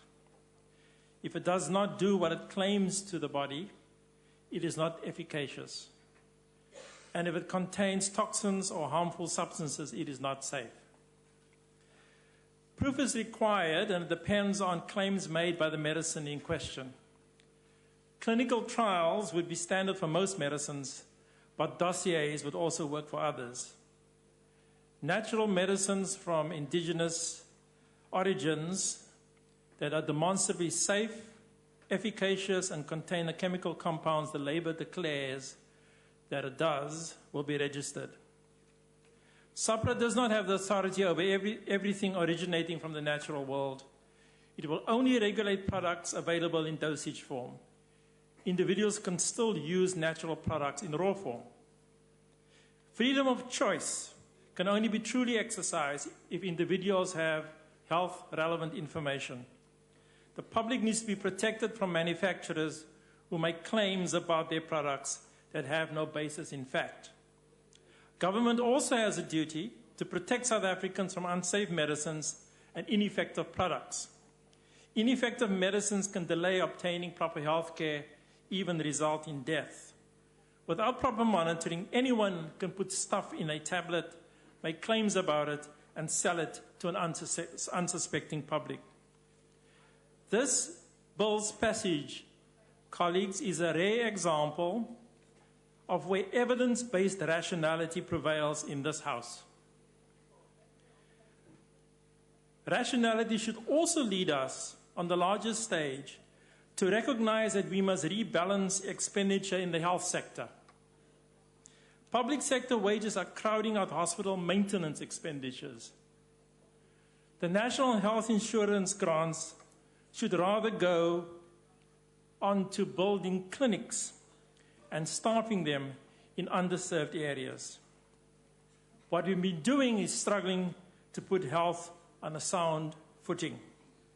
But I get ahead of myself. SAPRA should improve approval speeds, getting medicines and drugs to market in a much faster way. And therefore, the Democratic Alliance supports this bill. I thank you.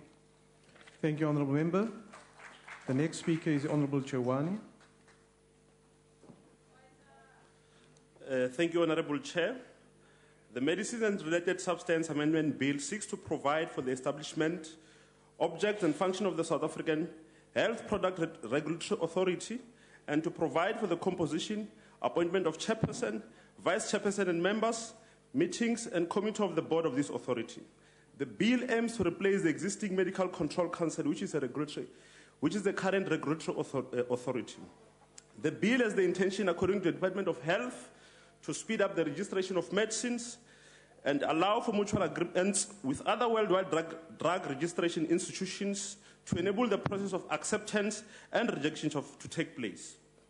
The first issue we have against the bill is that it was submitted in Parliament in February 2014, but it was amongst the many pieces of legislation that were not considered by MPs ahead of the general elections in May 2014.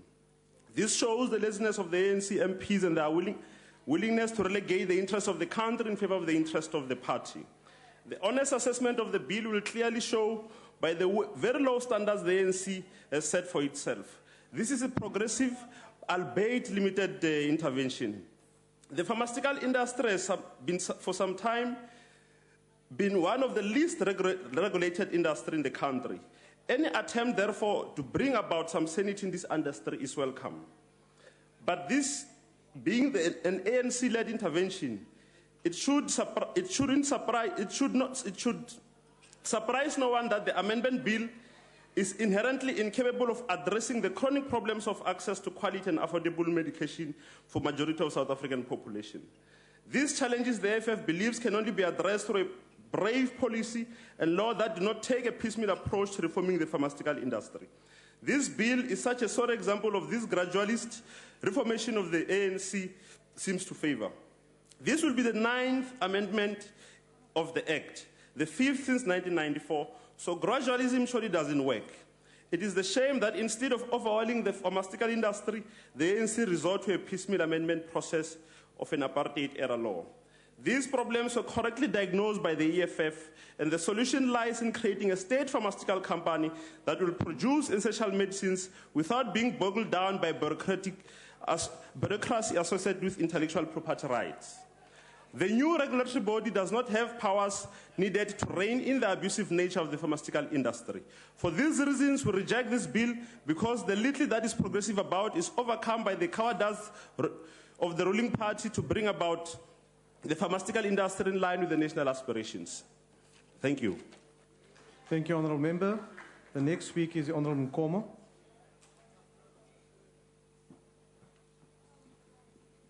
Thank you.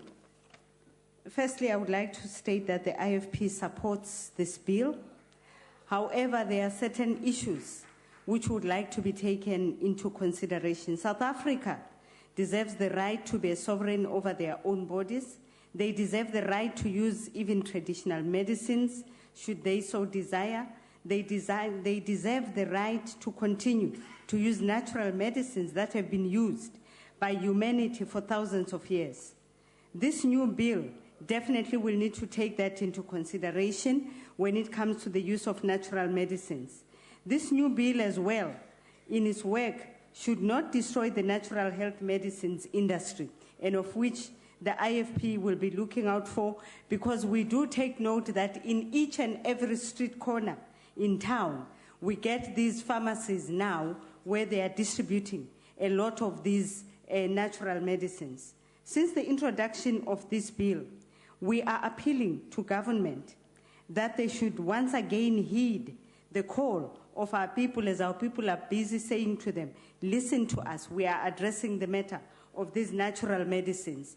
Big pharmacies are busy working on matters, and they are actually the ones that are taking over this industry, but we are appealing that over time, over thousands of years, humanity has existed and the use of natural medicines has existed.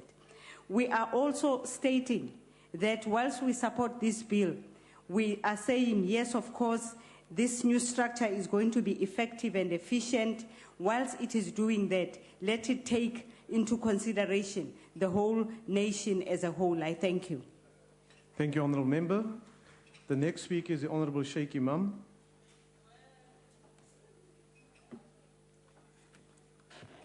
Thank you, Honourable Chairperson, members of this Honourable House, our guests in the gallery and the medium present. The National Freedom Party welcomes the amendment to the Medicine and Related Substance Amendment Bill tabled before us today. Healthcare is a fundamental right of every South African citizen and should be affordable, if not free. By placing a prohibition on the supply of any medical product, medicine, medical device, or IVD according to a bonus system, rebate system, or any other incentive scheme, the legislature is sending a strong signal to reinforce the basic right of South Africans to adequate, affordable, and competent health care. The use of mechanisms such as bonus system, rebate systems, and incentive schemes, Honourable Chairperson, is an avenue that opens up the provision of medical supplies to undue price fluctuations and unfair competition on the one hand, and to abuse and corruption on the other. We cannot, under any circumstances, allow access to medicines to be open to manipulation of whatever kind. If we do, it will be those whom are most in need of medical care and we can least afford it, who will be at the risk of unscrupulous merchants of medical supplies and the negative aspects of undue price fluctuation. The NFP also approves of the discretion given to the Minister to prescribe acceptable and prohibitive acts in terms of Section 1 of the Medicine and Related Substance Act in consultation with the Pricing Committee. The regulation of medicines and medical devices is of utmost importance to the welfare of our citizens. Unless stringent measures are put in place, it puts millions of our people at risk. The South African Health Regulatory Authority will ensure medicine and medical devices of the highest standard and ensure that it is safe for human consumption and use, and in this respect must be supported. In conclusion, Honourable Chairperson, the National Freedom Party supports the Medicines and Related Substance Amendment Bill. I thank you. Thank you, Honourable Member. Honourable James.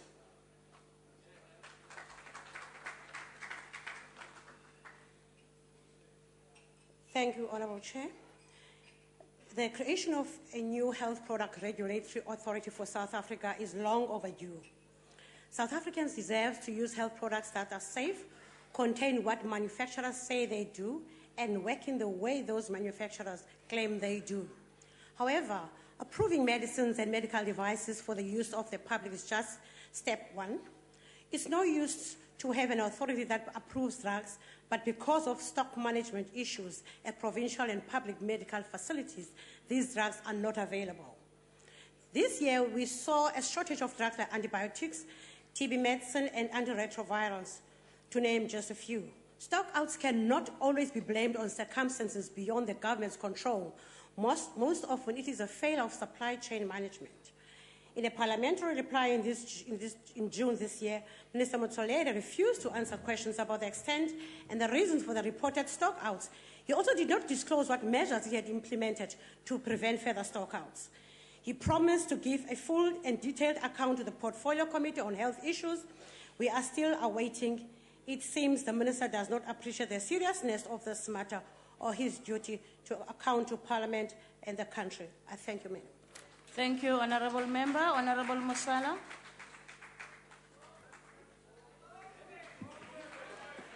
Thank you, Honourable Chair, Ministers and Deputy Ministers, Honourable Members. The current Medicines Control Council was established in 1965. The changed scientific and management environment, complexities of the health products, and the marked increase in the workload have over time engulfed the Medicine Control Council. The backlog has resulted in it not being able to continue to function efficiently and effectively. Globally, it has been recognized that the regulatory authorities for health products should be reviewed every 5 years. It is against this background that there is a need to review current Medicines Control Council and the new recommendations made for new regulatory as resolved by Cabinet. Honorable Chair, the amendments are intended to strengthen the drug regulatory capacity, especially for inspection, quality control, and laboratory work. In the absence of effective medicines regulation, poor quality or substandard medicines, together with falsified or fake and falsely labeled medicine, may be widely traded and consumed. Honorable Chair, the intention of Bill 6 of 2014 is to amend the Medicines and Related Substances Act 1965 when read together with Act 72 of 2008, and therefore the strategic objectives of the amendments are to ensure that we have as a country legislation that will benefit the South African population, that their lives are not put in danger, to change the social condition in the health sector to be in line with the broader plan, which is the National Development Plan. Honorable members, order. To replace the Medicine Control Council with the South African Health Products Regulatory Authority, or otherwise known as SAPRA. To provide for the objects of the authority, composition of the board, appointment of chairpersons, vice chairpersons, and members, disqualification of members, meetings and committees of boards of the authority, to allow for SAPRA to deal with safety, efficacy, and the quality of medicines, to regulate sectors that has not been regulated, such as medical devices and medicines in their different categories, to allow for the regulatory oversight of scheduled substance. Honorable Chair, it is therefore indicative that these amendments reflect an organization in motion, an organization which has at its disposal strategy and tactics intended to propel our country into a national democratic society as envisaged in the Freedom Charter. An organization which is grounded and has at its disposal correct tools of analysis. These tools of analysis enable this organization to at all times and during intervals analyze the balance of forces locally, regionally, continentally, and internationally. The analysis of the balance of forces allows this organization to adapt to material conditions prevalent and navigate its way around the forces of play. The tools of analysis helps this organization not to lead the people of South Africa to a pit of hell, but propel them to a stream of life. This analysis positions not to lead, position the organization not to lead. Honorable Musala, will you please take your seat? Honorable Maxon? Take your seat, Chief. Thank you. You don't do that, Honorable Maxon, please. No, he must not do that. He must sit down when I rise, Chair. I told him. Oh, okay. No, I'm rising on a point of relevance. The honorable member does not make any sense. Is not relevant on the topic that you are discussing. That's not a point of order, please sit. It's a point of order. Check on your rule book. That's your understanding. Continue, Honorable Musa. Honorable members, please. This analysis positioned the organization not to lead the nation into temptation, but as proven historically and up until today, to deliver them from evil. This organization is the only organization that lives, and it is the only organization that leads. This organization is called the African National Congress, and its mission is to propel South Africa forward to greener pastures. These amendments, as submitted by the ANC, are part of the passion-driven and guided by the true feelings of love to the flag of the country as a whole, and the people of South Africa in totality. Honorable Musala, please take your seat. Honorable McClure. Order, honorable members. Honorable McClure. Chairperson, is Honorable member, please, can we listen to Honorable Metlua's point of order? Chairperson, is it possible for a member to speak louder? We can't hear him. Honorable Metlua, please, that's not a point of order. Our voices, order, honorable members. How we portray, how we speak, we are not the same. Some speak soft, some speak loud. So let's listen to the honorable member. Now, Honorable Chair, let me, before I conclude. Honorable Babu Shenge. I say that there's competition because honorable members always drown speakers. So we really applaud and admire the speaker. Thank you. Thank you for that. Thank you, thank you. Now, Honorable Chair, before I conclude, let me deal with the so-called input by the EFF. That particular input does not even warrant a response. Because if we respond to it, we will be glorifying and justifying hallucination of the highest order. We just want to inform them that we are an organization. But order, Chair. Not based on short-termism. Honorable Musala. No, but order. Honorable Musala, please take your seat. Yes, Honorable but Chiwani. we cannot say honorable members are hallucinating. Okay. Because that is an insult. There's no one who can come to this parliament and hallucinate. Because people who hallucinate belong to a mental institution. So there's no one who's hallucinating in this parliament. Order, honorable members. Continue, Honorable Musala. We are an organization not based on short-termism and footbikeism. We are capable as an organization to close the gap between theory and practice. That is why today we've got 2030 vision called the National Development Plan. In conclusion, Chair, Chair. as the African National Congress, where does he come from? We don't know the amendments. Thank you very much.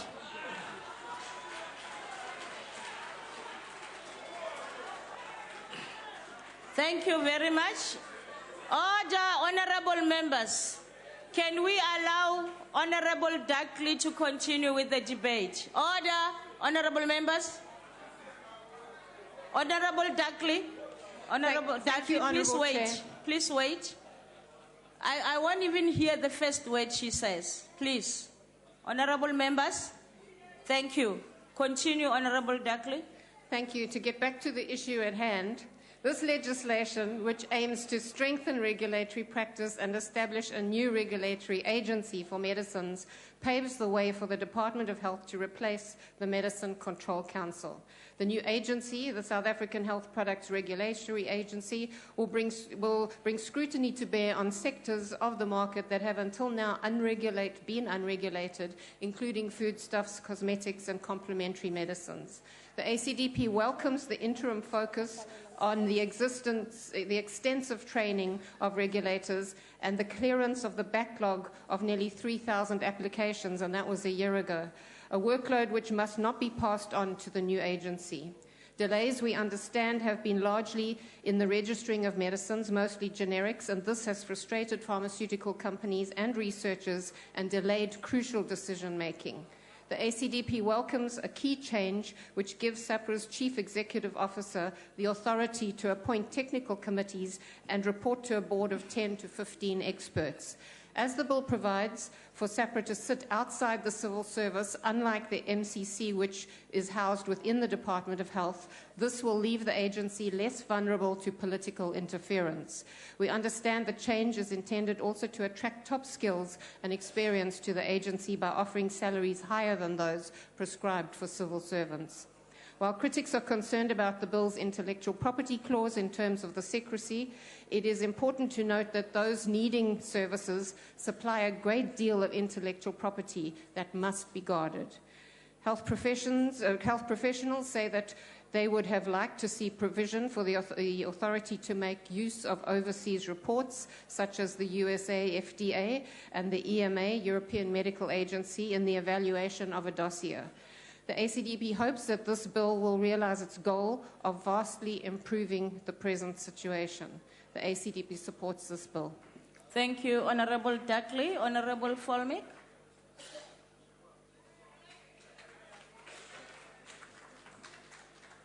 Honourable Chairperson, while the DA supports the bill before the House today, we do have some concerns.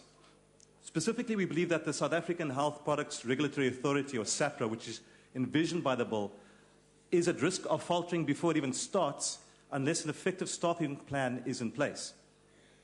This concern arises from the vacancy rates we see across the health sector generally.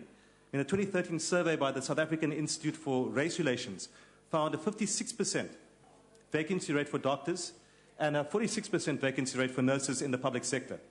And if this staff deficiency is reflected in SAPRA, then it will not only be an anemic organization, but ultimately a dysfunctional one. And so we'll be monitoring the implementation process quite carefully. Nonetheless, the bill has gone through a fairly rigorous committee process where we've had robust debate. This is testimony to what can be accomplished if we work towards a common purpose despite our differences. And the chairperson's hard work in this regard, in this instance, needs to be recognized. Unfortunately, I can't be as complimentary to the Minister. Because what good is it to fix the drug registration pipeline if the medicines aren't getting out to the people at the end? And this is what we're beginning to see with the medicine shortages that are happening under his watch. And to blame international supply constraints simply isn't good enough because it doesn't explain the extent of the stockouts. And where were the contingency plans? And what good are all of these excuses to the elderly person who needs chronic medication now, or that child who needs a potentially life-saving vaccine? Now, we've requested that the Minister himself comes to Parliament to account for these shortages, but this request has to date been ignored. And this is important. This is important because coming back to the bill, we found that it is possible to work across party lines for the greater good if we listen to each other with respect. We don't have to agree. We just have to listen.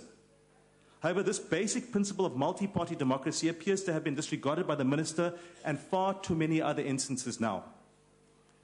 So while we still respect the Minister, if it is thought at all that this means overlooking critical failings in the health system and not taking the appropriate action, however strong, then Kabanga Futi, because we will act, because South Africans deserve better. Thank you. Thank you, Honorable Member. Honorable Mashalela.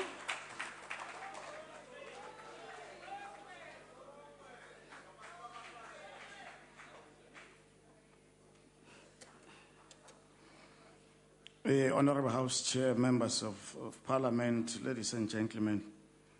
Well, the bill we are debating today represents a fundamental administrative shift in relation to the current existing regulatory regime. The current structure of Medicines Control Council, as it was conceived 50 years ago, does not have the requisite capacity to timeously process an exponential increase in the number of applications because it relies heavily on external experts who have primary jobs somewhere. The current amendment is therefore aimed at strengthening in-house capacity as a result of improved efficiency. This is in line with the vision of the National Development Plan, which requires the different regulatory institutions and professional bodies like the MCC in the health sector, which needs to be strengthened to enable it to support health sector priorities as envisioned in the NDP. The operationalization of this bill will result towards improved health infrastructure, ensure consistent and comprehensive regulatory and governance framework with the position that Africa is in, tap into solutions implemented across the world, leapfrogging into bringing the best practices to South Africa. This will be achieved by ensuring efficiency and effectiveness of the regulator through necessary restructuring to respond to the current regulatory environment. Furthermore, the bill intends to lay firm foundation for regulatory oversight of medical devices and IVDs as an area that has been neglected for many years. Honorable Chair, as we observe the 60th anniversary of the Freedom Charter, our guiding document in the struggle to create a better life for all our citizens, it is important that we put all our efforts and energy to prioritize the health of our ordinary citizens by ensuring the improvement of access to essential medicine as envisaged in the NDP. The bill before this House, therefore, once become operational, will see the implementation of a range of measures to improve the quality of health products within its ambit, reduce their prices, and more importantly, ensure their safety, efficacy, and quality. One of the overarching features of the bill is the establishment of the pricing committee, which will be accountable to the Minister of Health and will be constituted by expertise in the regulation of medicine pricing. It must be noted, Honorable Chair, that essential health products and medicines in particular are not just commodities whose prices determination can be left to the whims of the market forces. This is a matter of public importance. The ANC government, through the Department of Health, is entrusted by the masses of our people to ensure that our people, irrespective of our economic status, lead healthy lives in duty bound to ensure that everyone has access to affordable medicines. There is no contestation, Honorable Chair, that access to affordable and quality medicine, therefore, remains the primary objective of government's medicine control policy. Hence, the ANC resolution taken in the 52nd National Conference in Mangaung directed government to intervene in curbing medicine prices. In conclusion, Honorable Chair, we would like to urge the department to ensure that there is a smooth transition from the current MCC to the new regulatory authority, the South African Health Products Health Regulatory Authority, SAPRA, with minimum disruptions. We further welcome the progressive step taken by the department of building capacity program, where currently there are about 25 science graduates and masters and PhD that are currently being trained. Based on the argument presented and the deliberations in the committee, informed by submissions as well as public hearings that we conducted as a committee in line with Section 59 of our Constitution, we urge this House to adopt this bill as it was anonymously accepted and agreed upon at the committee level. We want, however, to indicate that we don't know how the statistics that the EFF is quoting, because the bill was never amended 9 times. It was only amended twice. This is the second time when it was amended. So it is misleading to say the bill was amended 8 times. It's not correct. But secondly, I'm not sure where Honorable Volbeck you get this information, because I don't remember at the portfolio committee level where we requested the minister to come and update us on the state of health in the country in relation to human resource, and the minister declined the invitation. I don't know where you get that. So it is very misleading to come and grandstand in the House here and not present facts as it is supposed to be, because that's what we're debating in the committee. So I don't know where you get this information. Lastly, Chair, we are dealing with the regulatory authority. We're not dealing with pharmaceutical issues. In the 52nd National Conference of the ANC in Mangaung, as the ruling party, we resolved that the state must have a bigger share in terms of the control of the pharmaceutical companies. And that's a process that we're busy with. It's not a debate about that today. So that debate will come, and let's debate that particular, not in this current legislation. Thanks very much. Thank you. Honorable Mtsoaledi, the Minister, to close the debate. Thank you, Chairperson. Chairperson, some years back, during the apartheid era, there was a government in the northern part of this country called the Lebowa government. In one of the weekends, one of their ministers had two functions: to open a college of education on Saturday and to open a clinic on Sunday. He was given two speeches on Friday. On Saturday, instead of reading the speech to open the clinic, he read the speech to open the college. And when it was indicated to him that you are reading a wrong speech, he was too proud to say, "I'm sorry." He said, all these things are serving the needs of our people. They are the same. They are not the same. Honorable Chewana did that exactly today. He read a wrong speech. He read a wrong speech, and Honorable Matlalela was trying to correct him. We are here talking about a medicine regulatory authority. Even if you have got a state-owned pharmaceutical, you still need a medicine regulatory authority to regulate it.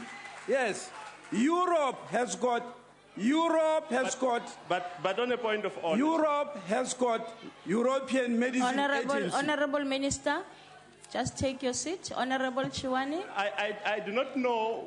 On what point are you rising? The point is that saying that EFF moves for a building of a state pharmaceutical company does not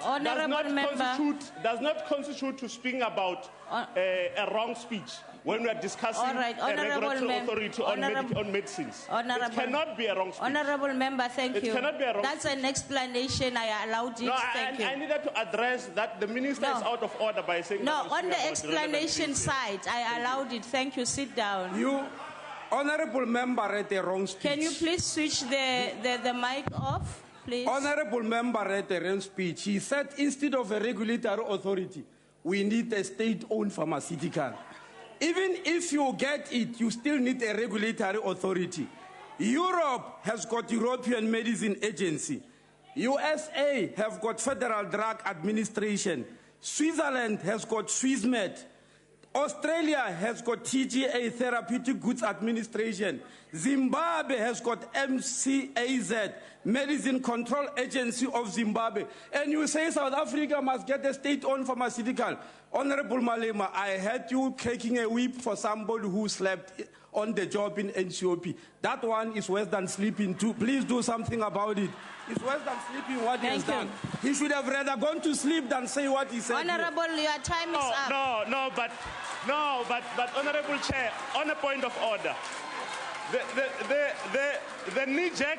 Honorable Member, I did not allow... On a point of order. Honorable Member, I did not... No, sit down, Honorable. No, but I'm rising on a point of order. No, he's gone. He's gone. No, but the knee-jerk reflects Minister, who's always commenting on issues prematurely. All right. Order, honorable members, order. Honorable members, order.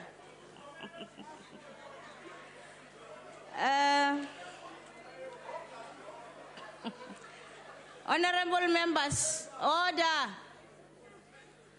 Are there any objections to the bill being read a second time? Do we have a yes? Okay. In light of the objection, I will now put the question. Those in favor will say aye. Those against will say no. The ayes have it. And it has been agreed to. The bill will be sent to the National Council of Provinces for concurrence. Oh, the Secretary, please read the bill for the second time. Medicines and Related Substances Amendment Bill. The bill will be sent to the National Council of Provinces for concurrence. Order, honorable members. The last item on the order paper is a debate on a matter of public importance. In terms, honorable members, we have young kids here who came to observe us. Can we please behave as such, as honorable members. The last item on the order paper is a debate on a matter of public importance in terms of Rule 103 in the name of Mr. N.F. Shibambu on the Marikana Commission inquiry report. Honorable members have been informed that the Honorable J.S. Malema will take charge of the order. I now recognize Honorable Malema.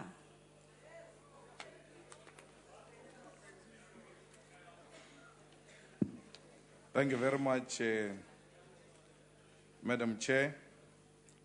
The EFF leadership does not use the Marikana issue as a political football. We have always been on the ground, particularly with the poor masses of our people. And therefore, the core leadership of the EFF, when it intervened in Marikana, it didn't do so because it sought votes, because even at that time, there was no EFF. We related and we've been with the people of Marikana before the formation of the EFF, because we are genuinely concerned about the issues of the workers in the mines. Marikana was a matter that was facilitated in a clear daylight and under the political influence and supervision of politicians, many of whom continue to enjoy privileges of this House. Bureaucrats and ground forces of this murderous regime must not be the only ones that take full blame on Marikana. There must not be another Eugene de Kock who gets sacrificed for all the political sins of the apartheid regime, and political principles are celebrated as peacemakers. A closer reading of the Commission report reveals the following facts. The events recounted in the Marikana Commission report on activities of the 14, 15, 16 of August 2012 reveal strongly that the massacre of Marikana, it was a premeditated mass murder of workers. In the words of Nkosi Kona Mjuba, a mine worker in Marikana who was at scene 2, he said, the police officers started shooting the mine workers with long and short firearms. Some mine workers put their hands in the air to show they were not fighting. The report confirms that Police General Mbombo spoke about blood spilling, referred to the 16th of August 2012, the D-Day, and even organized mortuary vehicles prior to the premeditated mass murder of mine workers. The very fact that the tactical response team of SAPS was deployed to Marikana with live ammunition rounds is evidence enough that the intention and plan was to shoot to kill. Judging by the speech of Police Commissioner Ria Piecha and the then Minister of Police after the killing of the workers, they certainly were aware and approved of the mass killing of workers. What this means is that the ANC government, with the influence of business politicians, in particular Mr. Cyril Ramaphosa, premeditated the killing of mine workers in Marikana.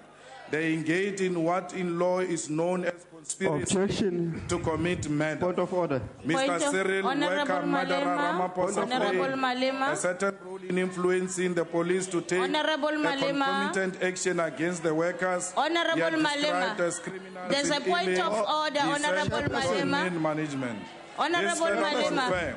By the first part, chapter 966, Honorable Malema, report which says, Lieutenant Honorable General Malema, Bombo please. also mentioned that when she spoke Honorable to the Malema. police, Minister Point of order, Chair. Mr. Ramaphosa, Point of order, Chair. Honorable and Malema. pressurizing. It is clear Honorable that the Malema. Bombo felt pressure of Ramaphosa as she was at pains to explain to Mr. Mukwena that the person who telephoned the minister was a politically influential, an indicator they perceived that Mr. Ramaphosa influenced that decision to murder the workers.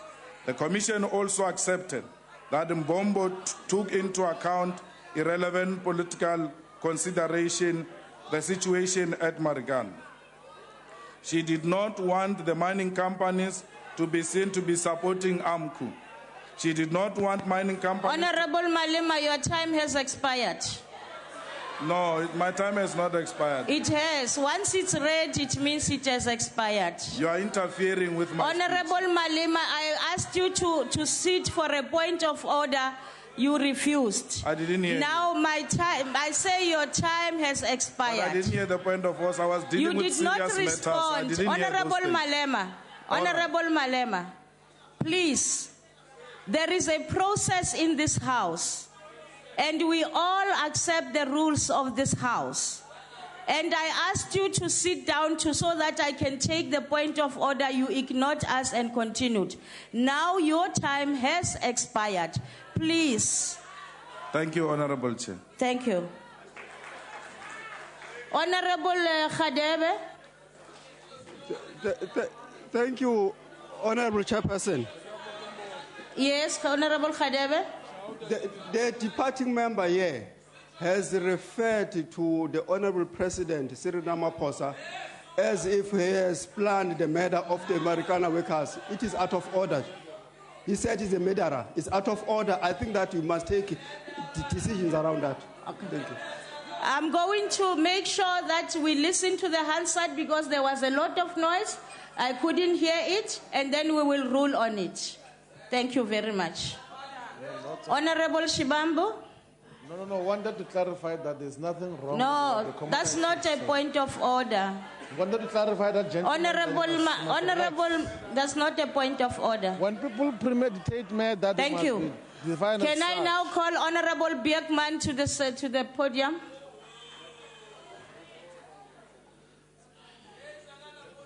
Honorable House Chairperson, honorable members, fellow South Africans. Order, honorable members. Honorable member, please. The events at Marikana in the period leading up to 16 August 2016 saw the deaths of 2 police officers and 11 minors. On 16 August 2015, 34 minors were killed and 70 injured. This tragic event led to the precedent to establish the Commission of Inquiry, generally known as the Farm Commission, to investigate the incident. Order, Chair. The ANC once again wants to record its condolences to all the families and friends of those who died during the please tragedy. take your seat. Honorable Maxon. Chair, the speaker's list is still wrong. This man I don't think is Tunjo. Who's this man? Oh, the honorable member on the podium is not Honorable Tunjo. So please correct the thing. What is happening? The speaker's list is wrong. On the electronic document. Okay, I have a hard copy, which is correct. The one that is here is the one for health. Can we ask the technical team to rectify that? Please. House Chairperson, the ANC once again wants to record its condolences to all the families and friends of those who died during this tragedy. We also think today of the families of those persons who were killed after 16 August 2012 and whose murders fell outside the scope of the inquiry. It once again reminds us that in a debate on a matter of national importance, we cannot try to score cheap political points or try to introduce pseudo-findings that are actually personal attacks or make unfounded allegations. The previous speaker referred to honourable members of this House, and there was no factual findings made against any of those members of this House. The focus should be today to analyse the findings, implement the recommendations, and move forward as a nation. The President, in announcing the Commission, indicated that it was appointed to investigate matters of public, national and international concern of the Marikana incident that took place during that time. It will also be appropriate today to acknowledge the Commission chaired by retired Judge Farlam and advocates Hendrai and Tukai for their contribution in executing their mandate. My focus should be on the findings with regard to the conduct of the SAPS and related matters. The report that was released on 30 June 2015 made various recommendations regarding to the police and management of the police. It's our considered view that the recommendations will have repercussions for the SAPS as an institution, and in particular the management of SAPS and the public order policing in general. The report made very clear recommendations on the role of police management, the current National Commissioner and the former Provincial Commissioner for Northwest. We take these recommendations very seriously indeed. The first finding with respect to the SAPS management was that it misled the public through a report which had been prepared for the President and the Minister. The second finding is that the SAPS management attempted to mislead the Commission at the highest level regarding a tactical plan which was drawn up without the public order police being present. The Commission also recommended that steps be taken in terms of Section 9 of the SAPS Act to inquire into the fitness of the National Commissioner to retain in a post and whether she is guilty of misconduct to mislead the Commission. The President of the Republic indicated on Tuesday, 11 August 2015, when he addressed the nation, that he is considering the matter and further announcements would be made in due course. We believe that this is the correct approach to ensure that due process prevails. Chairperson, the Commission made a wide-ranging of recommendations on reforming public order policing, which determines how the police should react to situations such as service delivery protests, union marches and political demonstrations. The policing recommendations are centered, amongst others, on further investigations, weapons, professionalization, control over operational decisions, standing orders and other prescripts, police equipment, first aid and accountability. The report recommends that a panel of experts be appointed, comprising of senior officers of SAPS and experts of public order policing from international renown, both local and international, who have experience in dealing with crowds armed with sharp weapons and firearms as presently prevalent in South Africa, to 1, revise and amend Standing Order 262 and all other prescripts relevant to public order policing, 2, investigate whether public order policing methods are inadequate, the world best practices and measures available without resorting to the use of weapons capable of automatic fire.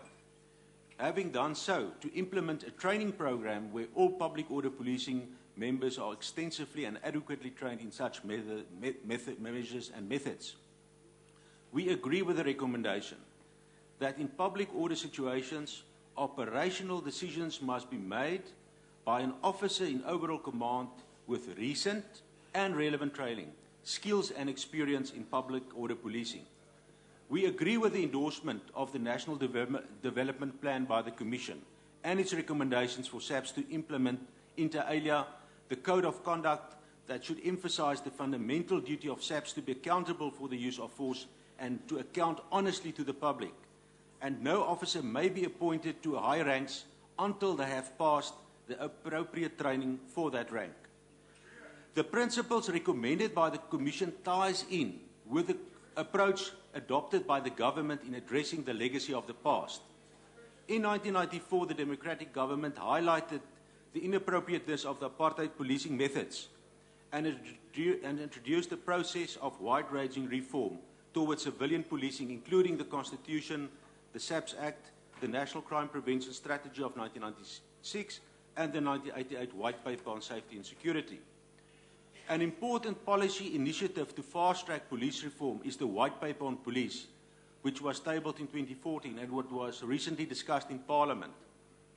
The White Paper provides a policy framework for achieving the policing vision contained in the National Development Plan, emphasizing the need to, 1, make the police service professional, demilitarize the police, build safety using an integrated approach, and build commitment, participation in safety. It presents 2 strategic shifts.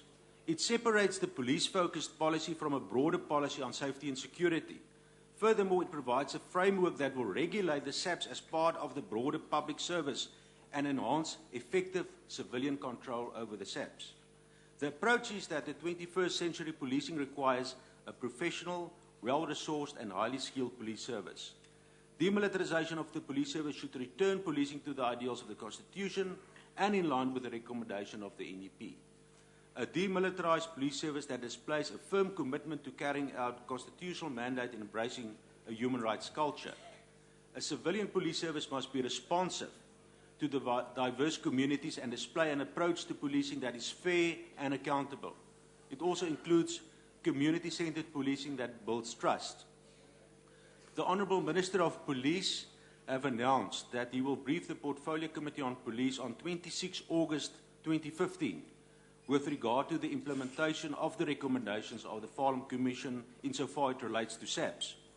It will be therefore up to Parliament and its committees to monitor government departments on the implementation of the recommendations made by the Farm Commission and provide regular feedback to the South African nation. We believe that accountability is essential and police conduct must be subject to regular, independent review and oversight aimed at building legitimacy and trust. The NDP envisage a police service that is trusted by the community. The white paper envisages a police service that must reflect the diversity of the South African context and have the necessary skills, knowledge and sensitivities to police communities with their own unique policy challenges. The recommendations of the Farm Commission is therefore in line with the work that is currently being done by the Civilian Secretariat for Police and the Police Ministry. It's therefore essential to maintain the momentum for delivery and implement the necessary reform. While we await the formal response from the Minister of Police on the implementation plans to deal with the Farm Commission response, we welcome the roadmap on the white paper that was presented to the Portfolio Committee on Police on the 5th of August. It makes provision for, inter alia, the following. A phased approach to the implementation of the proposals contained in the white paper, an audit of senior managers to ensure appropriate placement of managers, the review and alignment of the SAPS Act and the regulations with the Constitution, to activate a task team to coordinate integration towards a single police service, and monitor and evaluate implementation. The NDP chairperson sets 5 priorities for the achievement of the above vision. Strengthen the criminal justice system, make the police service professional, demilitarize the police, build safety using an integrated approach, and build community participation in safety. Chairperson, the ANC is committed to these priorities. We are committed to the implementation of the Farm Commission recommendations. Let us allow the relevant processes to unfold in line with the relevant legislation and prescripts. I thank you. Thank you, Honorable Beekman. The Honorable, the Leader of the Opposition.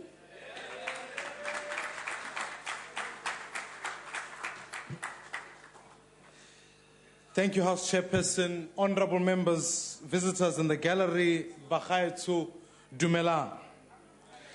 On Sunday, we will remember the lives of the 44 South Africans who died in August 2012. For 3 years, the families of those who died waited for the Marikana Commission of Inquiry report to be released in the hope that it would provide answers and closure. It provided neither. In fact, the failure of the president to assign political responsibility for the massacre is indefensible. Not a single member of the executive or the South African Police Service has been held to account for the loss of life. In fact, it should rightly be with this government, the ANC government. The Minister of Police came here earlier on and justified it by simply saying accountability never took place during apartheid. Why should it take place now? Minister of Police, surely the standards cannot be apartheid. We are reducing our society to the worst evil that has occurred in our nation. But of greater insult to the victims is that the report concluded that, in terms of reference, precluded it from making recommendations regarding compensation.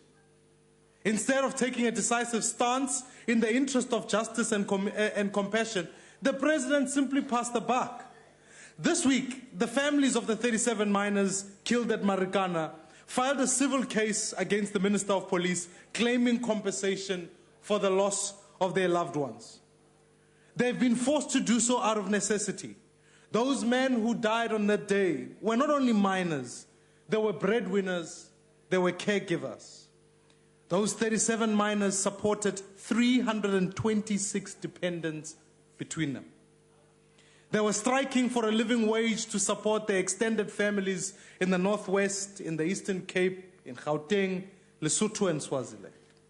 Their families are now approaching the courts to have their lifeline that was cut off from them 3 years ago restored.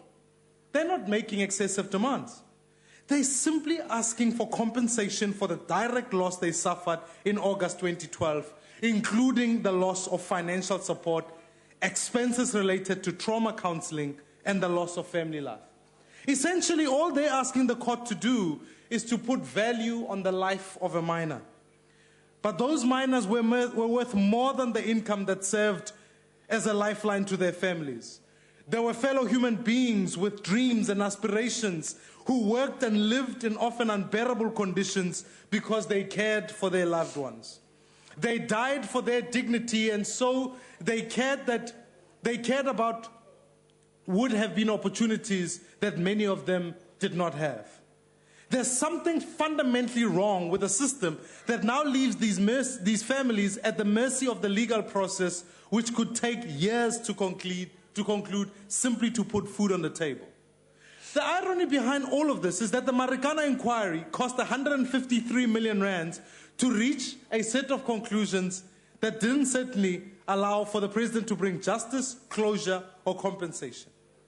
Including the fact that the security guards and the police officers that died during the process, this amounts to 3.5 million rands per life lost. The DA remains committed to ensuring that the lives of those who died are not devalued and that their families of victims in Marikana are compensated for this particular loss. The DA is in the process of investigating legislative options to ensure that the state takes responsibility for their actions. Whether it's through an order of the court or a result of a legislation passed in this House, this government must pay for what took place at Marikana that day. Honorable members, as we reflect on the Marikana massacre, we must ask ourselves what has happened to the sense of common humanity which we had when we entered into our democratic era in 1994. It is a country that was once a torchbearer of freedom and equality, and it should be necessary for the families of victims who died a brutal death at the hands of the state to have to fight to be able to survive. It should not be necessary for them to go to court to ask the Minister of Police at back then, Natim Tetwa, to apologize for the massacre. The Marikana report shows the extent to which members of the executive used their influence to protect the interest of mine owners at the cost of the lives of the miners that day. President Jacob Zuma has failed in his duty to hold the executive to account for Marikana. Instead, he's attempting to lead the public that the commission found that the executive played no role in the decision of the police to implement the tactical option on the 16th of August in 2012. Let me correct that. The truth is that the commission went to great lengths to emphasize that as a result of evasive and unhelpful testimony, specifically from the National Police Commissioner Ria Piecha, it was unable to find favorably in favor of Minister Mthethwa. It remains inconceivable that the decision to implement the tactical operations on the 16th of August were made without Minister Mthethwa's knowledge. It would seem he's also the same. He's Minister Angazi. He doesn't know what happened. But instead, to order 4,000 additional rounds of R5 ammunition for delivery at Marikana, as well as the request for 4 mortuary wagons at the scene, shows that the SAPS had no intention of being accused of bringing a knife to a gunfight. It was rather the miners who unmistakably made that fatal mistake. We may never know the full truth behind the chain of events that ended with the death of 34 miners on the 16th of August, but it was clear, and it's a conscious decision, that the loss of life was both likely and an acceptable outcome. So, honorable members, regardless of the financial value of the miner, to those involved in making the decision that led to them to their death, their lives were worthless. The miners were deemed expendable if it meant bringing an end to the strike. This is the real crime. President Zuma's government does not value the lives of all South Africans equally. They're interested in protecting their own at expense at protecting the Constitution. Marikana was not an aberration. It was a symptom of the sickness that President Jacob Zuma has inflicted on his government. The events that led to the deaths of Marikana did not happen in isolation, but in the context of a greater socio-political condition South Africa finds itself in. In remembering Marikana, we must not only direct our anger solely at the SAPS, but also at the greater failure of this government to deliver a fairer society with greater access to economic opportunities. In 1994, South Africans made a collective decision to embrace a democratic government in a hope that it will be able to rectify the injustices of the past. What is tragically sad is that it's the same injustices that remain today. Negi ile ko Marikana ka kopana le lelapa la mme o latlhegetsweng ka lelapa le. O mboleletse ka tsela sokolang ka teng ebile a sena le madi a go itlhokomela. Ya gagwe kgang ga se ene fela ke bontsi ba ba nnang ko Marikana ba ba santsane ba bona go ditšhono tsa bone di fedile. Society ya rona ka jeko is still divided on economic inequality, and still many are denied access to opportunities that others take for granted. You see, honorable members, we have a dream that says that we want to build a South Africa that is built on freedom, fairness, and opportunities, that opens up opportunities for South Africans to be participants in this economy. Yesterday, Deputy President Cyril Ramaphosa stood here and simply said, if there's a government that cares about job creation, it is President Jacob Zuma's government. Where are the jobs? Why are the people not being able to find work? Instead, the president came here and said he didn't even know that Glencore's mining license was being removed. Honorable members, we cannot defend the executive while South Africans are living in a manner that is suffering. This government must take responsibility for its actions if we are going to ensure that the events in Marikana never reoccur. The DA believes that the purpose of government should not be enable to South Africans to use their freedoms to pursue a life they will. Your time has expired. The best way to honor the lives of Marikana Leader of the opposition, your time has expired. Thank you very much. You know, I feel for those kids who are there. I think we must remind ourselves of Rule 49 so that these kids can learn what Parliament is about and that it has rules. Rule 49, I'm going to read it so that all the speakers that are coming here must be able to recognize that. It reads, whenever the presiding officer rises during a debate, any member then speaking or offering to speak shall resume his or her seat, and the presiding officer shall be heard without interruption. Can we have Honorable Mngwango taking the debate forward?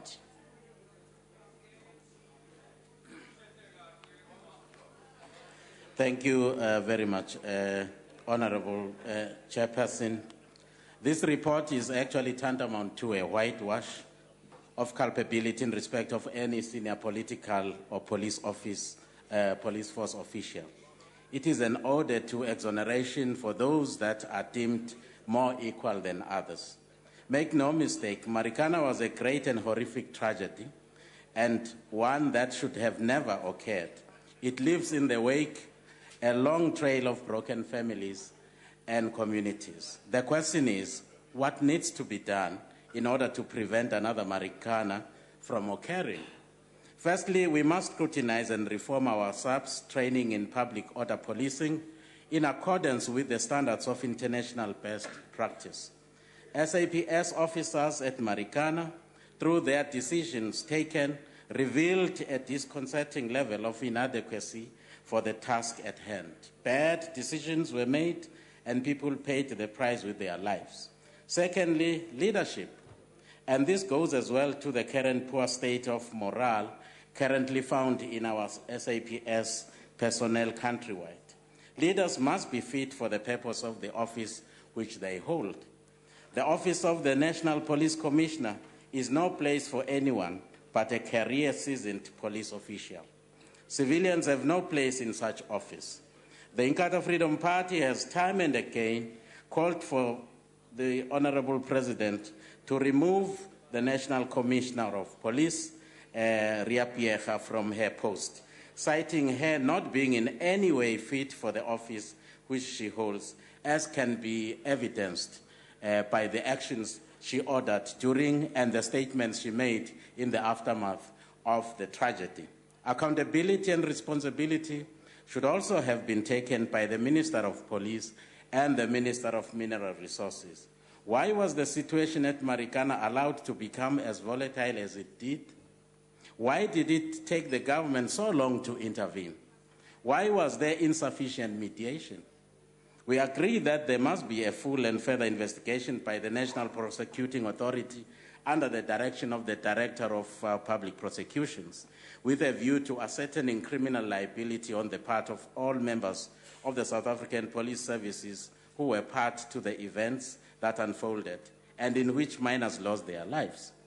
This must also include possible culpability on the part of Lone Min Executive, as well as all senior police officials and government representatives who were involved on that fateful day. Our efforts today prevent another Lone Min massacre in the future. Let's make them count. I thank you. Thank you, Honorable Mngango. Honorable Kubiso.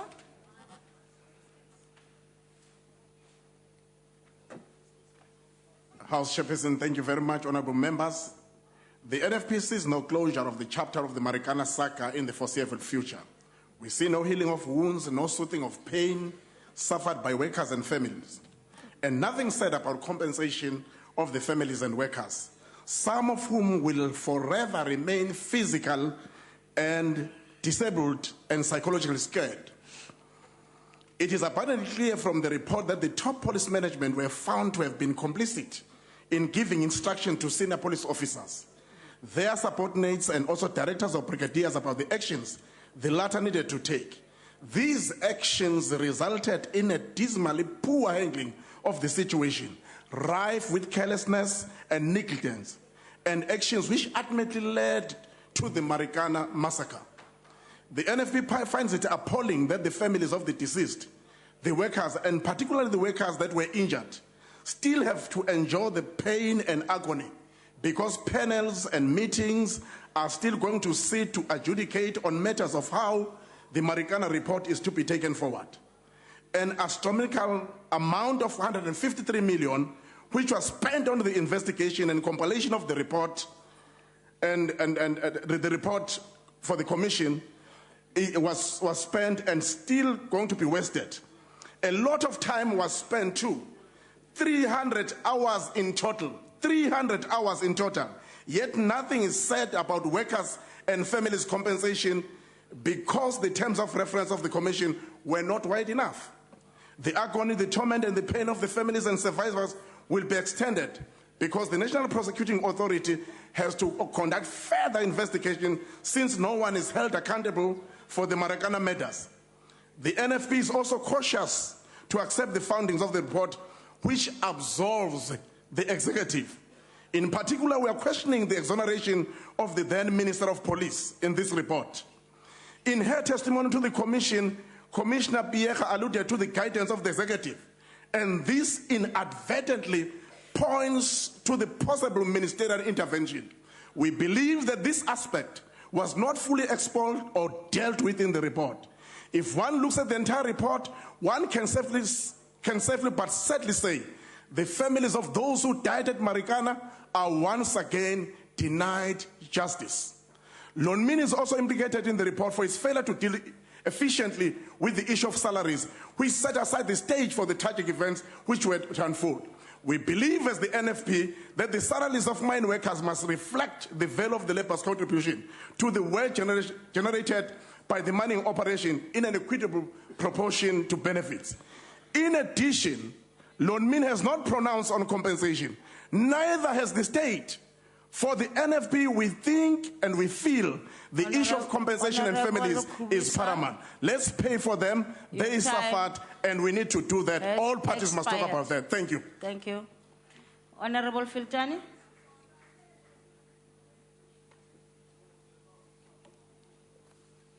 Honorable Speaker, thank you. The widows and orphans of Marikana are still in tears, 3 years on. The few minutes of gunfire that reverberated through the length and breadth of our country snuffed out lives of poor workers as if they were of no consequence. The brutal murder in Marikana is yet another grim reminder of the profound illness that afflicts our country. Each one of the people who lost their lives in Marikana during those days was a unique human being. the son of some mother and father, the father of some child, a husband to some woman, a person linked to a home, to a community of relatives and friends who had loved him, cherished and nurtured him for many years in the hope that there will be a continued and a shared future. This deceitful attempt to attribute responsibility for the massacre only to those in the top admin echelons of police service betrays a deep-seated contempt for the people of this country. It also demonstrates how lacking our leadership is to commitment to democracy. All South Africans, irrespective of their socio-economic standing in society, have the right to hope, the right to life itself. No power must be allowed in our land to destroy the thirst for human dignity. As South Africa continues to celebrate the Women's Month, many women in Marikana will be marking the third year as widows due to the lethal force of the democratic state police. Less is being said about these poor souls who can only rely on pending civil claims against the police in order for them to feel that they get justice and compensation from our government. Many children who were supposed to be celebrating with their mothers this month can only be reminded of the brutality that robbed them of their fathers. These children can no longer enjoy life of a full family with a mother and a father due to the most ever experienced police brutality in post-apartheid South Africa. These women and children, whose hope for a daily bread was taken away, have nowhere to look at for peace and security and hope. No one, besides those who lost their lives and their widows and orphans, have paid and are paying the price from that massacre. Firstly, the UTM has written to the President of the Republic and proposes as follows. These widows and families must be compensated for the death of their breadwinners in the hands of the police. In this regard, a compensation fund should be established. Secondly, Marikana massacre should be marked and commemorated annually as a national day of mourning. This will remind the companies that they cannot continue treating people as if they were just commodities, whilst they rake in profits and miners and communities being wasted aside. The UDM, once more, appeals to our government to seriously consider urgently setting up this compensation fund. Not that people should care the expense of having to approach government. They have voted for the government. They are citizens of this country. They deserve better than they have gotten so far. We appeal as the UTM. Honourable member, your time is up. Thank you very much. Honourable Madisha. Thank you very much, Chairperson. You know, I look around and see some of the men and women with whom I served for almost 1.5 decades in the trade union movement and who were sent to this house by the workers of our country to come and represent them. One of those men is the Deputy President of South Africa, who was at some stage, yes, the General Secretary of the NUM, the mine workers. And he stood during his time, he so said, to protect the workers of our country. Now what has happened, comrades? I want to say that he is one of the men who own the largest part of that particular company that killed the people of our country.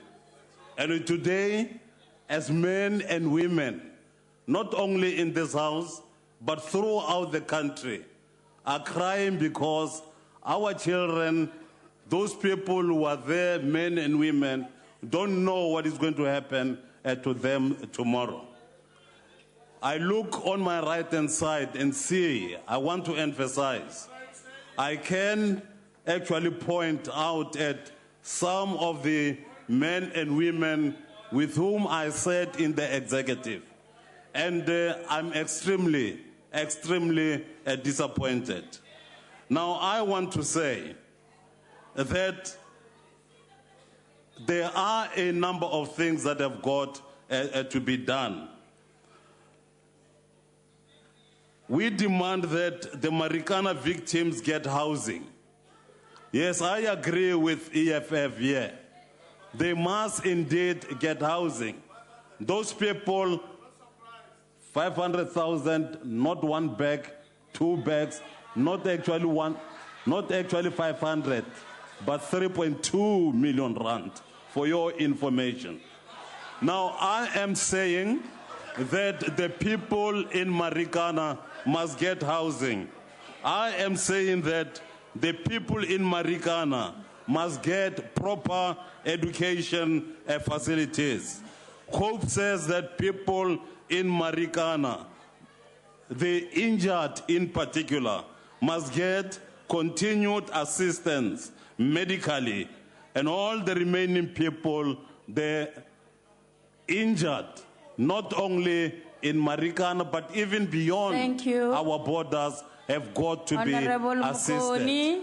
But apartheid has come back, and ANC is a terrible organization. You are a terrible organization, ANC. ANC, you are terrible. Lebaloi.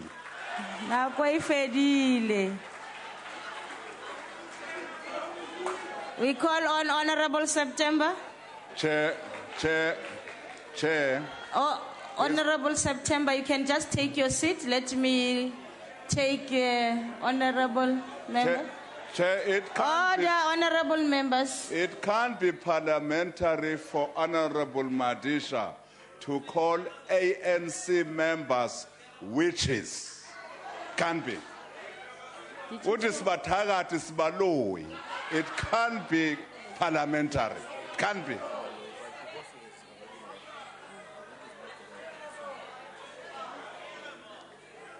Okay. Leshata le le na le go mpha mathata le la lena aka kwa manjwao. What I'm going to do, I will make sure that the Hansard is brought to us. We listen to it. It's unparliamentary to say so, but we will listen to the Hansard. Thank you. Chair. Chair. Can we continue? Order, honorable members. Can you allow honorable member? Chair, can I address you? Yes. Chair, when responding or calling a political organization certain things like the ANC call the DA racists, that has been ruled parliamentary. It's only when you refer to an individual member by name, that's when it's not parliamentary. So what the honourable member said about the ANC as a terrible organisation is parliamentary. Honourable Manzi, that's why there was a lot of noise. Maybe you didn't hear me, my preamble to the ruling. There was a lot of noise. I could not hear exactly what he said. That's why I am saying I will listen to the Hansard and then I will come back. Order, honourable members. Honourable House Chair. Yes, Honourable Chief Whip. You would note that all opposition parties, they were clapping hands as Honourable Madisha was calling the members of the ANC witches. Okay. I couldn't hear that, Honourable. I think I've ruled on this matter, Honourable Chief Whip. Listen to my point.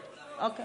My point is that Honourable Waters believes that Honourable Madisha is a cheerleader of the opposition on the ANC. That's not a point of order. Anyway, I've ruled on the matter already. Thank you very much. Can I allow Honourable September? Order, honourable members. Where are my children? Oh, they are gone. Please, honourable members, continue, Honourable September. Thank you very much, House Chairperson. House Chairperson, honourable members, guests in the gallery, ladies and gentlemen, goeiemiddag. The President indeed took responsibility, House Chair, when he appointed the Honourable Judge Ian Gordon Farlam a respected retired judge of the Supreme Court of Appeal, as chairperson of the Commission, and indeed Advocate Bantu Bonke Regent Tokata, SC, and Advocate Pingla Devi Hemraj, SC, as additional members. We must thank them for a sterling job that they have done to navigate successfully through very difficult moments to fulfill the task that they had at hand. The release of this report of the Judicial Commission finally brings to light the truth around the tragic incident. The Farlam Commission presents a very different perspective in this regard. We further trust that this will now bring our nation a step closer to healing. We completely support House Chair, honourable members, President Jacob Zuma's sentiment when he released the report that such incidents have no place in a democratic South Africa. And of course, our hearts also go out to the families of those persons who were killed after the 16th of August 2012, whose murders fell outside of the scope of the inquiry. The violence and the murders after that day fell outside, so let us remember at least some of those victims today. Let us remember Dumasani Mtenti, let us remember Daluweyo Bongo, let us remember Mbulelo Ntito, let us remember Ms. Nombugile Nora Madoda, let us remember Brown Willem Sitilele, who was the branch chairperson who was assassinated before he could go to the commission. Let's remember Percy Richard Lettanang, also a shaft steward that were murdered on the 2nd of November 2013. House Chairperson, it's important today to take a principled approach to this debate. And a principled approach to this debate is to examine the terms of reference and the findings of the Commission in the context of what Marikana is. If we as Parliament are to come out of this debate with recommendations that will assist the situation. An unprincipled approach to this debate will move outside of the terms of reference which relate to an incident and will seek to opportunistically use the tragedy of the Marikana to promote the subjective and narrow interests of a particular political party, claim that they are the panacea for the answers, as if Marikana did not exist before August the 16th, absolve themselves from any responsibility and apportion blame subjectively to individuals and political parties or the government, as we've heard some of the speakers before me. What the terms of reference did not ask for is maybe a socio-economic analysis of the mining sector, the living conditions surrounding the mines, the towns that were established as a result of the mining operations, a historical materialistic evaluation of the South African mining sector, and an assessment of the economic practices of the identified mining company Lonmin. I will, of course, return to this later. With regards to the Commission, we've heard all sorts of different views here today. Our response as the ANC was simply to say that on the release of the findings in June 2015, of course, the ANC welcomed the recommendations by the Commission to strengthen the capacity of the state to discharge its duties in respect of public order policing, and we called on our government to urgently implement all the recommendations. So too those areas of the executive, and so too those areas of Lonmin, and so too those areas of the two unions, NUM and AMCU. Let's be reminded, honourable members, that the migrant labour system has been the backbone of the mining industry in South Africa and continues to have an enduring impact on both mining towns and rural labour-sending areas. Mining industry and the historical, colonial and apartheid legislative framework which continue to perpetuate then the inhumane condition of exploitation. Lest we forget all of this. 45 people lost their lives that week. We must go far beyond the scent folder and the cell phone records of one man and seize the opportunity that the Farnham Commission report asks us to reflect on in pursuit of all those who remain terribly hurt. The ANC, as the leader of society, believes the sanctity of life and that everything should be done to avoid death, and as such in Parliament, we look forward at the implementation of a list of interventions that was agreed upon, even those that were done in the draft agreements between government, business and labour. There were many of them that were done that spoke about strengthening the regulatory certainty in mining industry, reducing the employer indebtedness. 12 micro-lenders have been closed in Rustenburg as a result of these initiatives, as well as the monies that has been set aside by government dedicated to all the distressed mining communities in quite a number of the areas.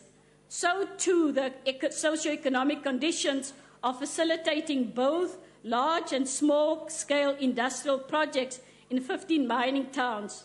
These and many more the ANC-led government had committed itself to do and continues to do, Honourable Madisha. These include mobile units for neighbouring countries such as Lesotho and Swaziland. Mining companies should also contribute seriously, as they are obliged to do in terms of the mining rights license. Never and never again must a tragedy of this kind occur on the soil of a democratic South Africa. And in this regard, we have a responsibility to critique the report in terms of its term of reference in its findings. To critique the report on matters it was not set up to investigate would be a reflection of a lack of integrity and shallow debating ability by the individual or organizations that they represent. The balance of evidence as established by the Commission is what should seize the debate and not what we have heard today. All sorts of intrigues, all sorts of skullduggery, rumor-mongering, and being attracted by the phenomena that arises from these tragic incidents. Having said that, Honourable Chairperson, members, as political parties, ours is to contextualize the Commission of Inquiry, as no Commission of Inquiry is set up in a vacuum. Any incident it investigates is within a particular context, and therein we must express an opinion to inquire, to investigate the violence with the intention to establish what caused it and to act on its findings. Our call was for the cause and the circumstances of all the deaths, including those of the miners, the police, the security, and that once the inquiry was completed, it should be followed by the stern action to ensure that justice is carried out. The ANC Special NEC further appealed then to all South Africans that no one should use the regrettable tragedy for political and opportunistic reasons.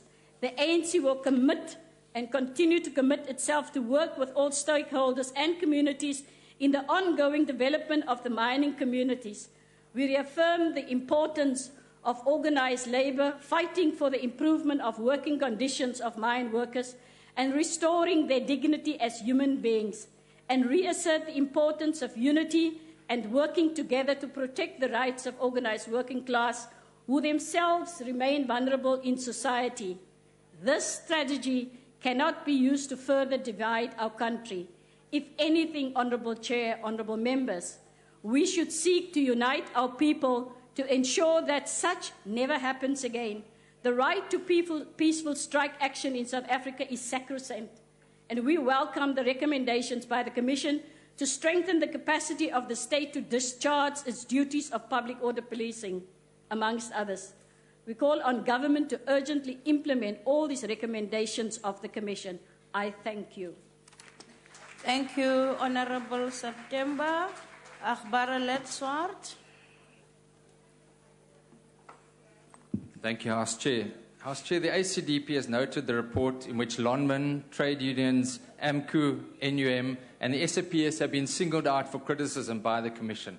Now, the SAPS undoubtedly bore the brunt of the criticism in the findings and recommendations, with the Commission criticising the tactical response option chosen, which resulted in these tragic loss of 34 miners. But let us also remember that 11 others were killed the previous week, including policemen. More alarmingly is that the Commission also found that senior management of the SAPS misled the Commission when testifying. And this is clearly very serious, and it is consequently little wonder that the Commission recommended, and President Zuma followed that recommendation, that Police Commissioner Miecha face an inquiry into the terms of the Police Act as to whether Miecha is fit to hold office or not. Now, we believe the Police Commissioner should in fact be suspended pending the finalization of such an inquiry, given the severity of these allegations against her. But furthermore, whilst it appears that no adverse findings were made against other political office bearers, we are disappointed that the Commission did not find or hold former Police Minister Nathi Mthethwa, let's get it right, Mthethwa, or his deputy accountable. Now, one aspect that we and our leader, Reverend Meshwe, did raise, and that has not received sufficient attention, is the role of Sangomas in this whole issue. A statement of an undercover security superintendent was handed into the Commission. Read page 106 of the report. And this confirms that a Sangoma promised miners that they would not need to fear firearms or bullets, that the bullets would jam, that there'd be a jamming of the firearms, and that bullets would turn to water. Now, these are very serious allegations, and it's interesting that regrettably the particular Sangoma, Mr. X, was murdered. Why was he murdered? Was there something that was hidden away? And we believe this is an aspect that should further have received investigation, because whilst it doesn't exonerate the police, we believe it could have contributed to the volatile aspects when you see what happened at the beginning. Now, we also believe that the release of this report heralds the beginning of a lengthy legal processes. Many speakers have spoken about compensation, and we support those views. Compensation needs to be paid. It needs to be paid speedily, and regrettably, 3 years later, many of the families have not received compensation. But we do trust from the ACDP side that the release of this report will begin a process of healing for those who lost loved ones in this tragic massacre on the 16th of August, as well as for all South Africans in general who were shocked by the tragic events on that day and the days leading up to this tragedy. I thank you very much. Thank you, Honorable Swart. Mhlonishwa Njaisa.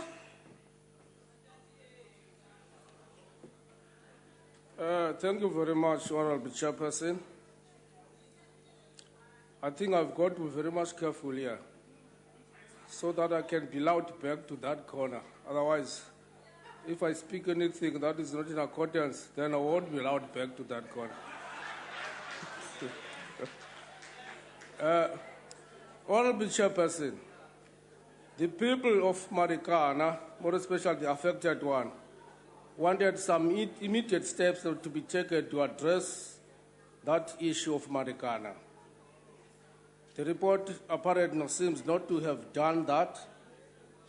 The recommendations that are in the report now should form part of the long-term plan. Otherwise, something immediate now should have been done. The interests and the aspirations of the people now should be put first.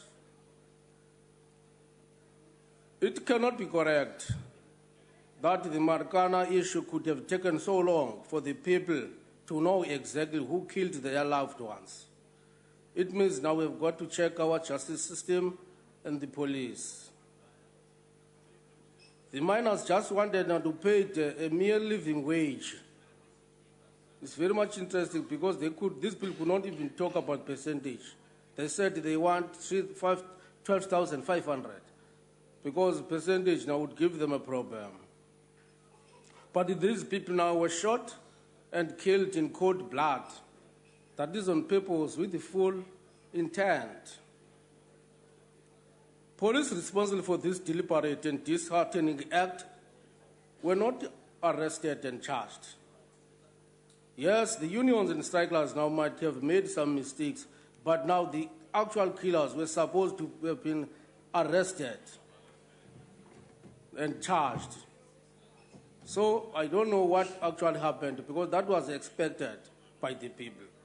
If you commit murder, then yours has got to be arrested. Investigation into what happened before should have occurred after the arrest and charging of these culprits.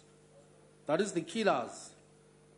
Because it's clear that it is the police that fired and killed these miners. That is the crux of the matter. Those who lost their lives are still looking forward to the telling of truth. They want these people now to be charged, and they are also expecting a form of compensation for this loss that they have suffered. Marikana issue, another break in the wall. So there are many of these pending issues. Democrats now should try to accommodate even those people at the grassroots level. The recommendation that I would have appreciated as AIC is the immediate and charging of these people. Yes, there are many recommendations in the report now. Thank you very much. Thank you. Before I call on Honorable Kola Barnett, table staff, previously Honorable Kola Barnett raised a concern about her name being written in full. And I'm not going to apologize again. Please make sure that that happens. Thank you. Honorable Kola Barnett.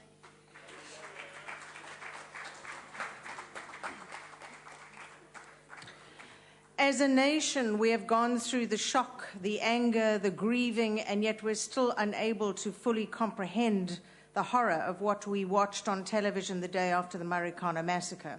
It took us back to that dark time in our history that no sane South African could ever wish to repeat. It was incomprehensible. It was inexcusable as the empty ANC benches today. The Farlam Commission has declared, and the Democratic Alliance has made a substantial submission to the President, motivating that the incumbent National Police Commissioner, Ria Piecha, be summoned to an inquiry into her conduct in relation to the 44 deaths at Marikana, into her fitness to hold her position. She blames her predecessor for the militarization of the SAPS, something she's done absolutely nothing to counteract. But no spin by her media officer will erase the reality that she congratulated the SAPS for their actions on that fateful day. Nothing can erase the fact that she took decisions which she and her colleagues knew would result in bloodshed. Nothing can erase the damning findings of the Commission, through which are scattered such words relating to her evidence as inappropriate, unsatisfactory, unconvincing, omissions, misleading, and most damning, she had no policing expertise and experience whatsoever. Well, whose fault is that? There is not a SAPS member she hasn't personally appointed who believes that a career officer would have taken the politically tainted decisions she took then and continues to take today. So whose fault is that? Who appointed this totally inappropriate civilian? The President. 3 strikes in a row by President Jacob Zuma, and with the horrors of this massacre before us added to a soaring murder rate, the buck stops with him. Yes, he fired the Minister Nathi Mthethwa, who must be held accountable for the Mdluli-era crime intelligence debacle that crippled the division, rendering it ineffective in not only preempting but also properly responding to the events at Marikana. That minister must be held accountable because instead of providing a visionary leadership in the country in which society has seemingly normalized excessive violence, he sat back. He sat back. The President hired her and Becky Cele and Jackie Salebi, civilians all. And what has he done to ensure another Marikana never happens? Has he proffered steps via the Labour Minister to work with the Labour regime, ending closed shop agreements, recognising non-NUM or non-COSATU unions, introducing a culture of democracy and union activity? No. Is the current Minister of Police occasionally looking away from fire pools and chickens that threaten the President? Demilitarization, training, public order policing, crime intelligence. No, he's fixated on the fixtures at Nkandla. Is the Minister of Minerals and Energy accepting culpability and creating policy uncertainty that discourages investment? Is he reconsidering the efficacy of the mining charter and achieving redress and reconciliation? No. We must bow our heads in mourning, but we must also lift our eyes to the future. We do not underestimate the complex web of socio-economic, political and institutional factors that contributed to the violence at Marikana. But what will define us as a nation is how we treat the grieving survivors. It is a national shame that they've had to go to court to get the compensation that is rightfully theirs. The empty ANC benches today show South Africa that dead miners don't even show as a blip on their radar. Shame on you. Honourable September called the ANC the leader of society, yet they couldn't lead their members into this debate. Shame on you. You're sending more and more and more, you're sounding more and more like the old Nats in the old days, justifying the unjustifiable. Shame on you.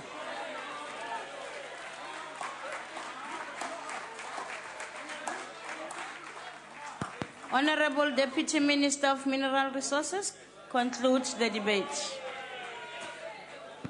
Thank you very much, House Chairperson, honourable members, distinguished guests. The matter before us today is a very sensitive one, as it also involves the lives and suffering of real families who have lost their loved ones. It is therefore important that we in this august House of Parliament show compassion and support to all those families without exception and disabuse ourselves of the temptation to score cheap political points from the suffering of our people.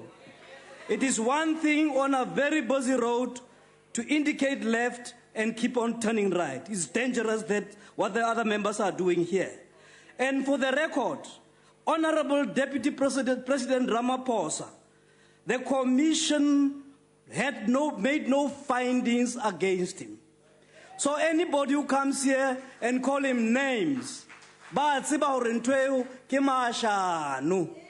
yesterday we were debating here that let's ask Karabulela Mashanu Ribu and Native. So even the other issues that you want to talk about is that we also note that the case of the families who have lost their loved ones during the tragic incident are still in the courts. We will therefore respect the sub judice rule in this House and await the outcome of the court.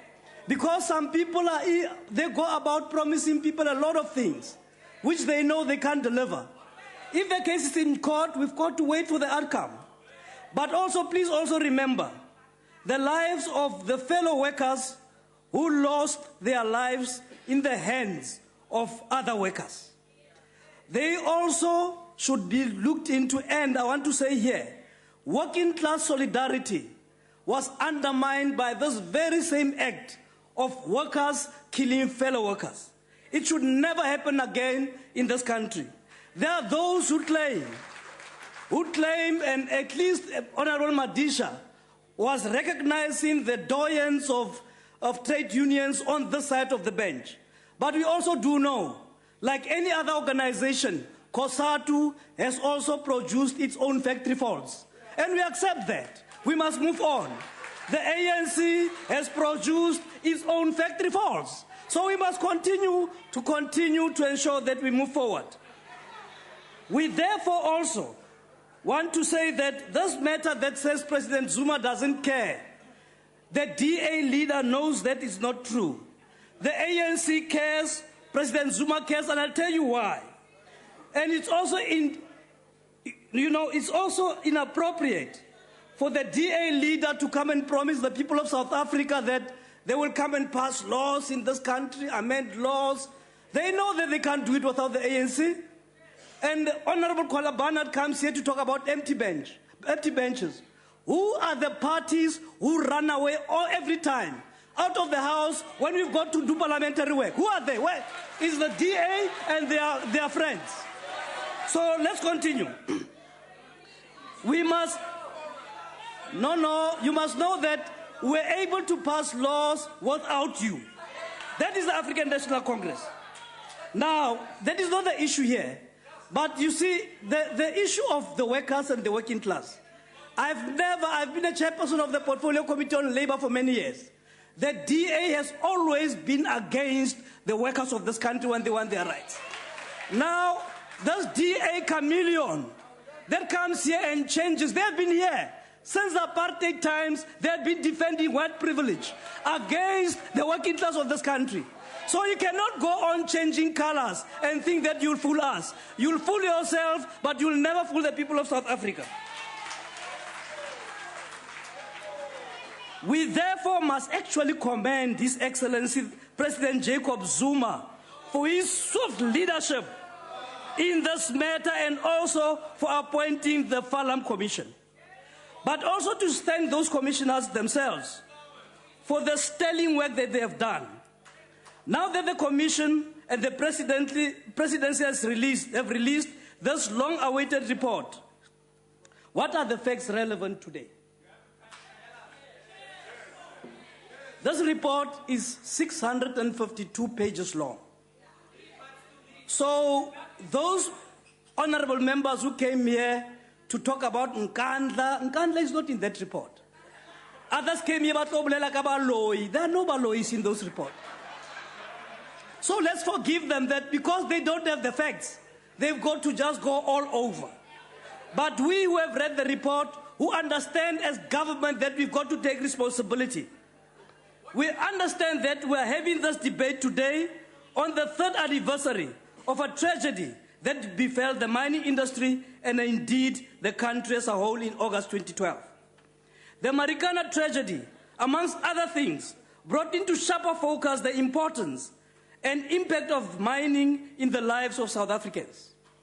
The decisive action by the President to establish the Commission of Inquiry, as well as signing the special presidential package in response to the economic challenges facing South Africa and the economy beyond mining, has demonstrated bold leadership on the part of the ANC-led government.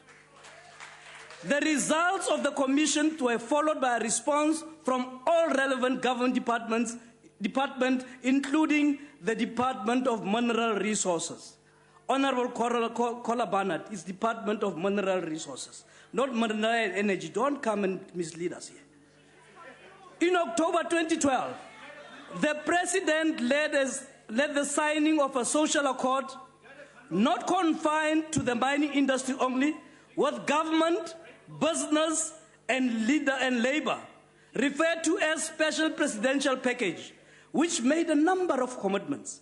Part 1 of that commitment is restoring confidence in labor market institutions, addressing income inequality, and building cohesion. Part 2, the accord also, the action is to combat violence and lawlessness. Part 3, addressing socio-economic challenges. In July 2013, the Framework Agreement for Sustainable Mining Industry, as mandated by the President, was established as a tripartite alliance between government, labor, and business to uphold the rule of law, peace and stability, strengthen labor relations, improve living and working conditions of mine workers, to provide short to medium-term measures to support growth and stability, and to identify long-term merger prospects. In late 2012, the Interministerial Committee for the Revitalization of Distressed Mining Communities was established to address Part 3 of the Social Accord, specifically to address socio-economic challenges in the mining district and their labor-sending areas. The IMC has so far achieved the following outcomes relating to revitalizing distressed mining. In other words, what I'm saying is that we have not been sitting and waiting. We have acted throughout up to now at the Siyakuba. In ensuring that the rule of law and peace and stability happens, in terms of ensuring that there is stability within the mining towns and surrounding communities. Following the labor unrest, the stakeholders have established a mine crime combating forum. In fact, the forums are in nine clusters where mining activities occur. The initiatives to bring about peace and stability includes awareness campaigns, engagement with local chiefs and mine owners, and engagements with employees to desist from violence and intimidation. There is continuous monitoring of strikes and demonstration with direct involvement of provincial joint operation centers and national joint operation centers. A task team has been established comprising senior representatives from police, detectives, NPA, and the justice to monitor and review mining strike-related cases. There is also noticeable substantial reduction in illegal labor marches and protests in mining towns. The Department of Mineral Resources has recently released a mining charter assessment result, and non-compliance orders are currently being issued. The migrant labor system has been the backbone of the mining industry in South Africa and continues to have an enduring impact on both mining towns and rural labor sending areas. Stakeholders in the mining sector are currently considering a recently completed report on improving key elements of the migrant labor system. Approximately 66 public sector housing projects are currently being implemented in the 15 prioritized mining towns. In this financial year, 419 million was spent to ring-fence budget for informal settlement upgrading in prioritized mining towns in Limpopo, Free State, Gauteng, Mpumalanga, and Northwest provinces. Overall, over 5,000 units have been delivered in mining towns. In this financial year, again, the Department of Human Settlement has aimed to improve this delivery figure and has ring-fenced 1 billion rand that is anticipated to provide approximately 19,000 housing opportunities in mining towns. In Marikana, 2 human settlement projects are being completed that will provide 500 units built on land donated by loanmen to benefit mine workers and the community of Marikana. The Department of Trade and Industry, Departments of Economic Development, Small Business Development are facilitating both large and small-scale industrial projects in the 15 mining towns. These are particularly critical in creating business and employment opportunities and then diversifying the local communities. In addition, the DTI is providing support to selected municipalities or regions in the development and implementation of regional industrial development plans. These include interventions in the establishment of platinum group metals, special economic zone, feasibility studies, honorable members, business plans and appointment of project management units have been completed. The SEZ designation and land acquisition is also been finalized. Other economic development interventions include the establishment of an agri-hub in Bujanala, Madibeng, and Marikana for agriculture, production, and processing facility for communities. The establishment of agro-processing SEZ in labor-sending areas of OR Tambo District Municipality with feasibility studies and business plans were also completed. The land for SEZ has been secured and appointment of project management unit completed. The Vulindlela Industrial Park Revitalization Initiative in King Sabata Dalinjabo Municipality. This includes also a multi-sectoral business park to promote sustainable manufacturing investment into the region. I can go on, but let me touch this one. The Department of Health, together with Labor and Mineral Resources, are working together towards alignment of industry occupational health and safety policy and the required legislative changes to facilitate ease of compensation and other benefits towards an enhanced social protection system. This will also include the positive reorganization of the compensation system and access to benefits for ex-mine workers and current mine workers. The DMR is implementing mine accident and occupational disease prevention mechanisms through improved mine inspections, audits, investigations, and monitoring of occupational exposures. These departments, in partnership with the mining industry, have established one-stop service centers to bring health and compensation services to ex and current mine workers in the mining towns and in labor-sending areas. One-stop service centers have been established in Mthatha and in Carltonville in Gauteng. To date, in excess of 5,000 current and ex-mine workers have already made use of these services. More one-stop services centers will be established in other provinces, beginning in Limpopo, Burgersfort, Northern Cape, Kuruman. This also include in this financial year establishment of mobile units in 8 neighboring countries like Mozambique, Lesotho, Swaziland, and Botswana, which are already consulted in this matter. We are dealing with issues of orphans and widows of ex-mine workers every day of our lives. We don't, like the leader of the DA, just visit them and think that you know it all. So the issues of benefits and compensation to the widows, orphans, and ex-mine workers is happening every day in this country. The minister here is busy paying 104,000 compensation to ex-mine workers, their widows, and their orphans. So it's happening, 104,000. It's happening every day. Honorable members, as I conclude, let me end this progress report with a quote from the first writings of Karl Marx, which were published in Berlin.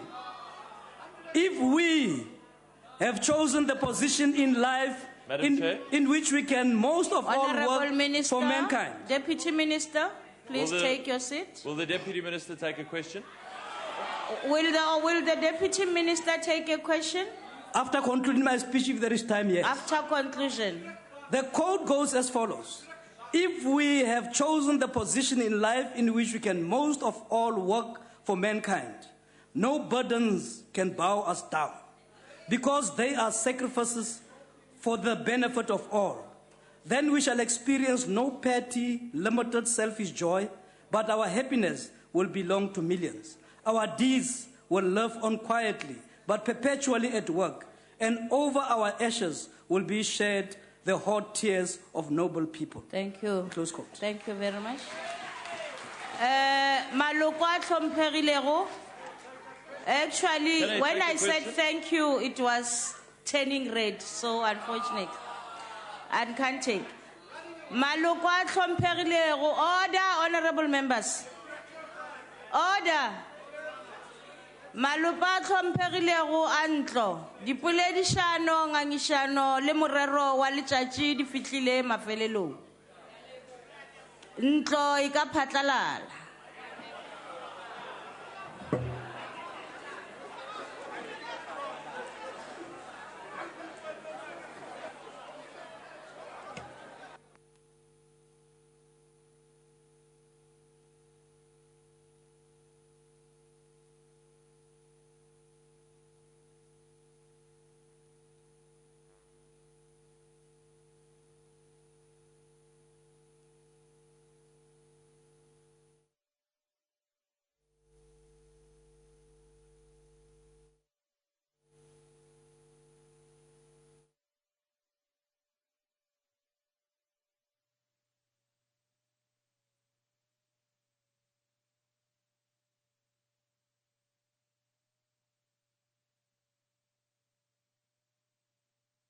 How have you reacted to such concerns or complaints? Thank you. Thank you very much. We monitor every evaluate, receive more than 100 submissions on the youth policy. Some a paragraph, some a booklet. We had hundreds of meetings with youth organizations, and most of those I was part of the meetings, and all of that culminated in we have consultations on social media, everywhere else. So we ensured that we